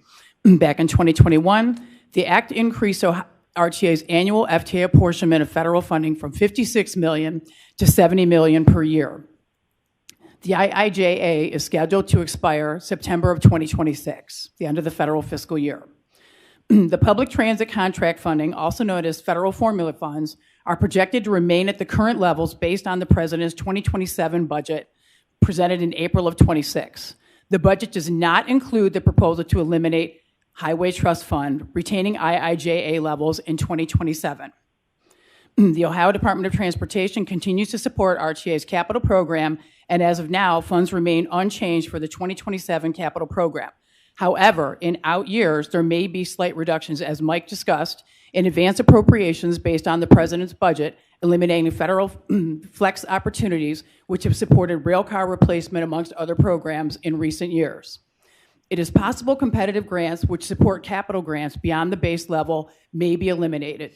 These would include the All Stations Accessibility Program, also known as ASAP, currently funding the light rail Blue Line station rehabilitation, the Capital Improvement Grants, also known as Small Starts, funding the Metro Health BRT, and the Low No Emission Grants, which fund RTA's Bus Improvement Program. RTA is currently having internal discussions on how to proceed if competitive grant funding is reduced or eliminated in 2028. We're just going to go over a few of the grants that were awarded in 2025. You can see $4 million through the ODOT Urban Transit Program, $2.6 million through the Ohio EPA Diesel Emission Reduction Grant. Unfortunately, the Ohio EPA has decided not to continue DIRG funding, so we did not apply for that recently because the funding is no longer available. And $1.6 million through NOACA Section 5310 for paratransit vehicle replacement, all of which will fund the Bus Improvement Program. Additional grants filed through ODOT. We filed through the Ohio Transit Partnership Program, also known as OTP2, for rail car replacement, receiving $18.6 million over a 2-year period. That's 26 and 27, and $1.24 million for fiscal year 26 to fund LED signage project. So total grant awards in 2025 were just over $28 million. We'll talk about competitive grants awarded in 26. We recently received $10 million for light rail track rehabilitation through the ODOT track program, and $250,000 in community project funding through Representative Chantel Brown. And for the bus improvement program, $16.74 million from NOACA through their CMAQ program. That's over 2 years, fiscal years 28 and 29, 8.37 per year. So to date, so far in 26, RTA has been awarded just almost $27 million. And that's just to date, that's the current date. So we've submitted a few grant applications this year. We submitted an application for $20.5 million through the Small Starts program for the Metro Health BRT. $2.2 million requested through NOACA through the Section 5310 Elderly and Disabled program for paratransit vehicles. And just Friday, I submitted the $20 million application to replace rehabilitation of 7 Green Line rail platforms. And the total pending applications at this time, just under $49 million. There are some grant opportunities that we see in the pipeline that we have not yet applied for. We do intend to apply for these. We're going to ask for $8 million through the Bus and Bus Facilities Program to fund Triscuit roof replacement, $4.2 million through the ODOT Urban Transit Program for replacement buses, and $700,000 to fund the Kinsman Road Corridor TOD planning project for one of our priority corridors. The Ohio Workforce Mobility Program just recently opened up their funding opportunity. We'll apply for approximately $1 million, and those will be workforce enhancement projects, will consist of anything from planning to replacement bus stops to microtransit. It could be any kind of project. There's a whole plethora of things we can apply for through that program. And our grant opportunities at this point total $13.9 million. And with that, I would like to open it up to questions. Thank you for the presentation. Do I have any questions from the committee or the board as a whole? I have one question, and maybe this is a higher level strategy. On the 5-year capital improvement plan, you don't have to go to the slides. You know, there's some funding in there for, I think, the Metro Health West 25th line, BRT. You talked about bidding that for construction. And then under your unfunded programs on a different slide, you talked about how I think there was a $21 million funding gap, which I understand. I guess I'm trying to understand what part of the project would you be bidding, because you're going to need the funds for that. And then in the capital improvement plan in subsequent years, is there other funding opportunities to address that shortfall of that? And how, at least how are you going to phase it all in with the funding? Mayor Kumar, members of the board, that's a great question. We are, with Metro Health, the Small Starts grant that we're requesting is, well, the Small Starts grant that we've requested is for $20.5 million. Okay.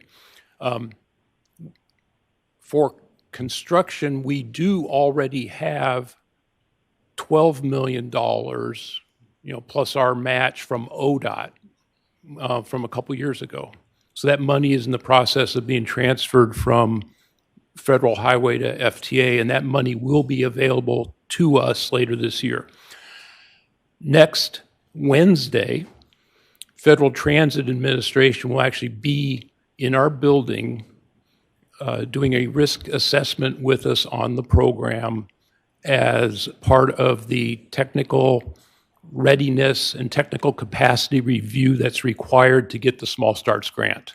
So we are working with them to check all the boxes for the Small Starts grant. The Small Starts grant is now highly rated. It got a high rating, which There's only 4 of them in the country with a high rating. So we are we're in alignment for that, but in the president's budget for the Small Starts program, they gave out the ratings, but they didn't give out any recommendations for which projects to be funded. So FTA is still working with us, since we're highly rated, to have everything in line, that if, as Congress acts on that program, that we would be ready to execute a grant, hopefully by the end of the summer. And if we execute that Small Starts grant by the end of the summer, we will be in a position to actually go out to bid this fall for the entire project. If not, there are parts of the project that ODOT is funding, and we can actually start that part of the project and phase it. So you could bid it in segments if you needed to. If we need to. Okay. And Yeah, it's nice to have options. yeah, and but we've identified, like, the things that ODOT are going to pay for. They're going to pay for the traffic signal system. There's certain things that are more in line with their funding. There's other things that are more in line with the FTA funding. So the FTA funding is going to go more towards these stations, as you know, it's 2 big things. Thank you. Any other questions?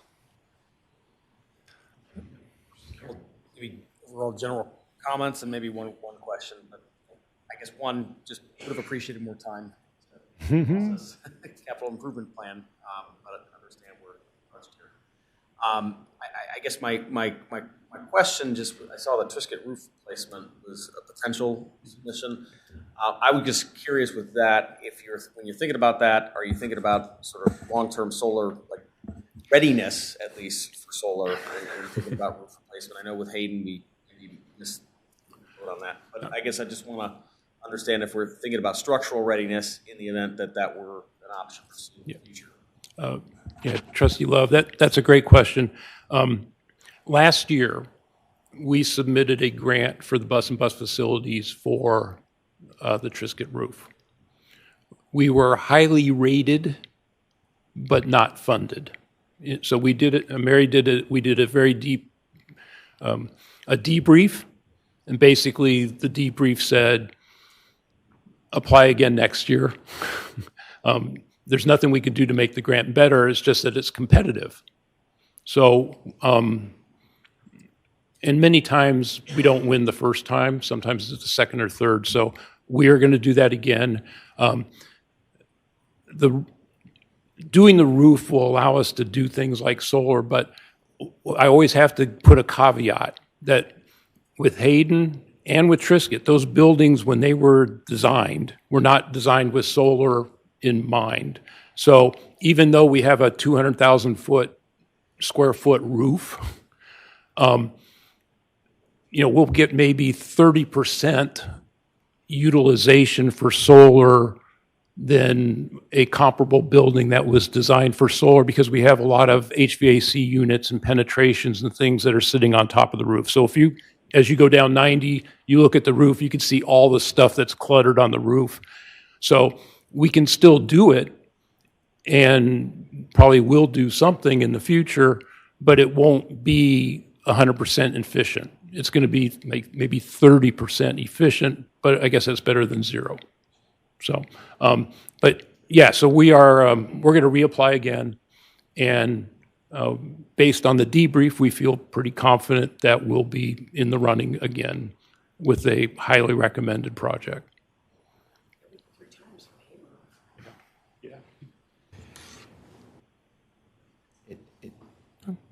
Just one follow-up question.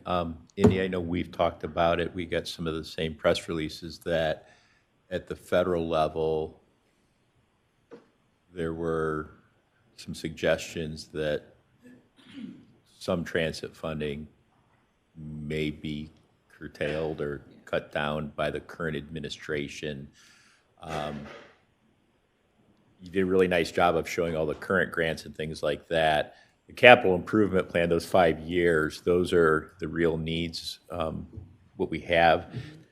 Does some of these proposals out there, would that affect some of that funding? I know that's a crystal ball type of thing, but just trying to marry what we need, what we had, and what may be coming. Sure. So, and feel free to jump in from the finance and external affairs team, as course engineering. What we have in place, the good thing is that we have it in our coffers for the majority of course, what you saw. The ADA, and going off of memory here, the ADA, the all stations is always something that is impacted by the conversations that you see kind of an email coming from the White House. We have completed a lot of those ADA stations already. And so our program is nearly 100% from what was originally planned. So we're kind of out of the woods on that one. The rail is another one, passenger rail, that you see kind of on that short list. And we can provide that again to the board if you haven't seen it come out from APTA. It was listed a few weeks ago. We have got that $130 million that, if you recall, we got that a few years ago. We've also got that in our coffers through the FTA. So that's already handled, and we're well on our way to, being fully funded, give or take a few million there toward the $450 million price tag that we have on the rail car. There are a couple of other areas that are always in limbo through that assessment. However, it is a suggestion, a very strong suggestion by DC, but has not come to fruition yet. So we're in the black right now when it comes to the funding that we have, but there's always an opportunity, as Mike mentioned, the IIJA and some of the other funding that might have an additional shift as the winds kind of change, but we'll keep you updated. But right now we're doing okay. Carolyn or Mike, did I miss anything? Okay.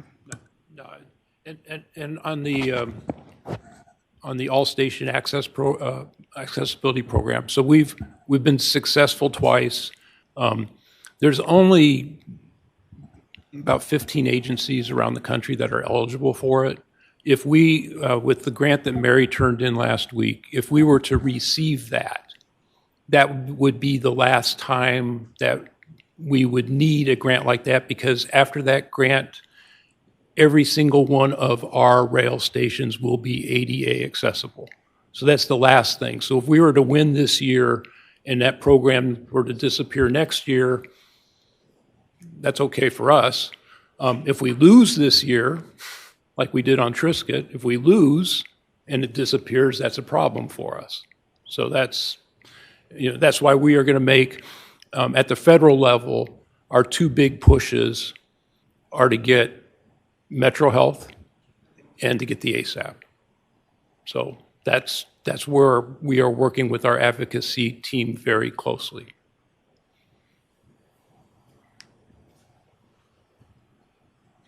Any other questions? All right, in that case, we have a public hearing. Do I have a motion and a second to suspend the committee meeting? Motion, Love. Second, Pachetti. All those in favor? Aye. Do we need a roll call for that? Janet? Do we need a roll call to suspend the committee? No? Okay. In that case, we are open up for a public hearing, and I believe there's a budget statement to be read. This is the official public hearing on the proposed capital improvement budget for the fiscal year 2027 for the Greater Cleveland Regional Transit Authority. As required by the Ohio Revised Code, the information concerning the fiscal year 2027 capital improvement budget is available for public inspection in the Office of Management and Budget of this authority.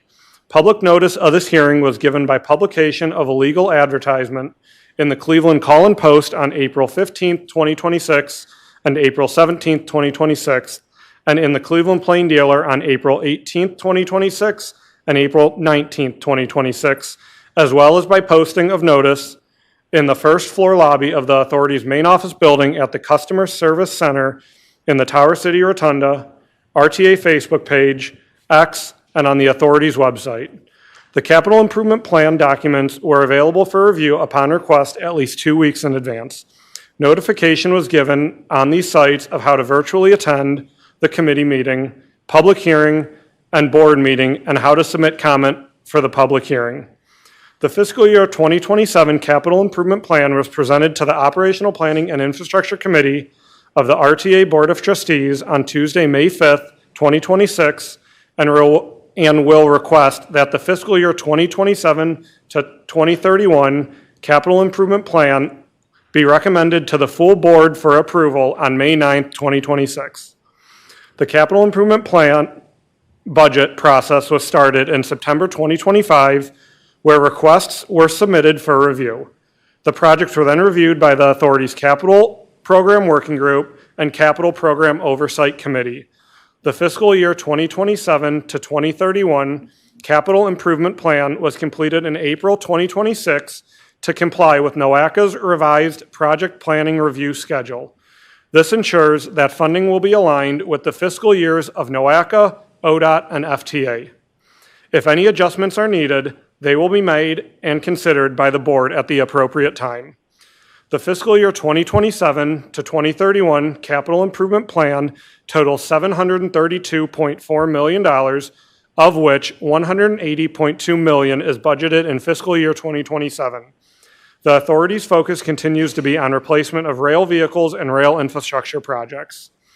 The 2027 to 2031 capital improvement plan includes projects that are not fully funded, where funding sources are yet to be determined.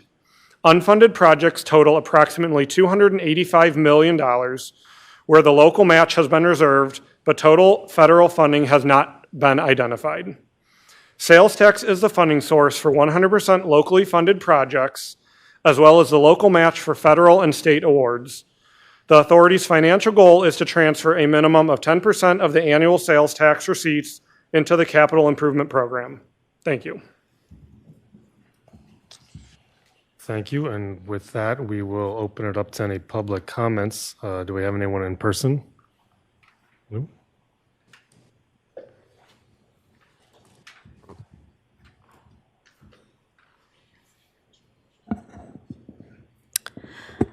Still good morning, everybody. With the presentation, we know GCRTA definitely is doing lots of effort to get lots of improvements on at the same time in order to fill up the gap in the past. However, there are certain things right now I do have to address. I don't know if these can be considered now for this particular term, maybe next year. For example, we do have a lots of projects are on the vehicles. Doesn't matter, it's a rail car vehicle, fixed route vehicle, or paratransit vehicles. However, due to the reality, aging population is going up, and we also cannot predict people with disabilities. The population could sometimes go up, sometimes not that much up. However, the needs are definitely there, which I'm saying that only paratransit service may not really be sufficient to provide services to people with a certain temporary or permanent special needs. So that means our rail car and our fixed route buses, all these vehicles, we should start considering ADA compliances to help all the riders can have access to different vehicles at different time. Because paratransit service right now cannot be really booked in the real time. You have to book in advance. Also, your cancellation also cannot be at a real time either. So that means lots of paratransit riders, even they can afford to ride on paratransit rides. But if they have an impromptu situation, emergency, they may have to use fixed route buses and our rapid system. So I wish this may not really put us as a financial burden, but I think in the capital project, we should start thinking about these things as well, to have a better plan to show that GCRTA is determined to provide services to everybody in this area to connect the community. Thank you. Thank you, Lou. Any other in-person comments from the public? I don't see any. Do we have anyone on the phone? We do have one person on the phone, but they're screening. This person will be moved over. Okay. Is there any... Caller 7935, you can go ahead.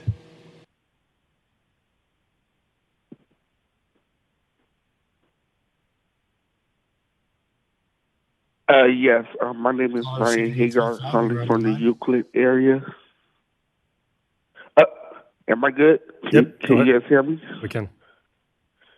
Okay, my name is Brian Hagar, calling from the Euclid area. I have multiple questions and concerns about the fleet of the GCRTA vehicles. You have vehicles that's not ADA. Some ramps don't work on certain vehicles, and some ramps still does work. But is there any ways also? Another thing also, we have people with wheelchairs complaining about drivers passing people up throughout the routes 10, 11, also the route 3 and 10. So we have drivers saying other drivers been passing people up with wheelchairs, and that's what other passengers are saying. Thank you. Thank you very much for your comment. We will make a note of that. Are there any other phone comments? We have no other callers on the line. Is there anything online? There Email were or- no comments received via email on this subject. Okay. Thank you. With that, we can re-adjourn. We'll adjourn the public hearing and reconvene the committee. I will, well, do I have a motion and a second to do so? So move, Pachetti. Second, Love. All those in favor? Aye. Any opposed? We will reconvene the committee. And we have a recommendation. Staff recommends to the Operational Planning and Infrastructure Committee to present the 2027 to 2031 CIP resolution to the full board for approval. Do I have a motion and second to accept that recommendation? So move, Pachetti. Second, Love. All those in favor? Aye. Any opposed? The recommendation passes, and the SIP for 2027 to 2031 will head to the board for full approval. I believe that wraps up our committee agenda for today, unless anyone has any new or old business. No, in that case, I'll move to adjourn.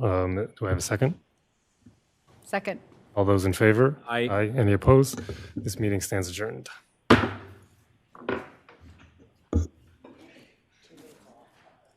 Hey, Jeff. I know you seem to have.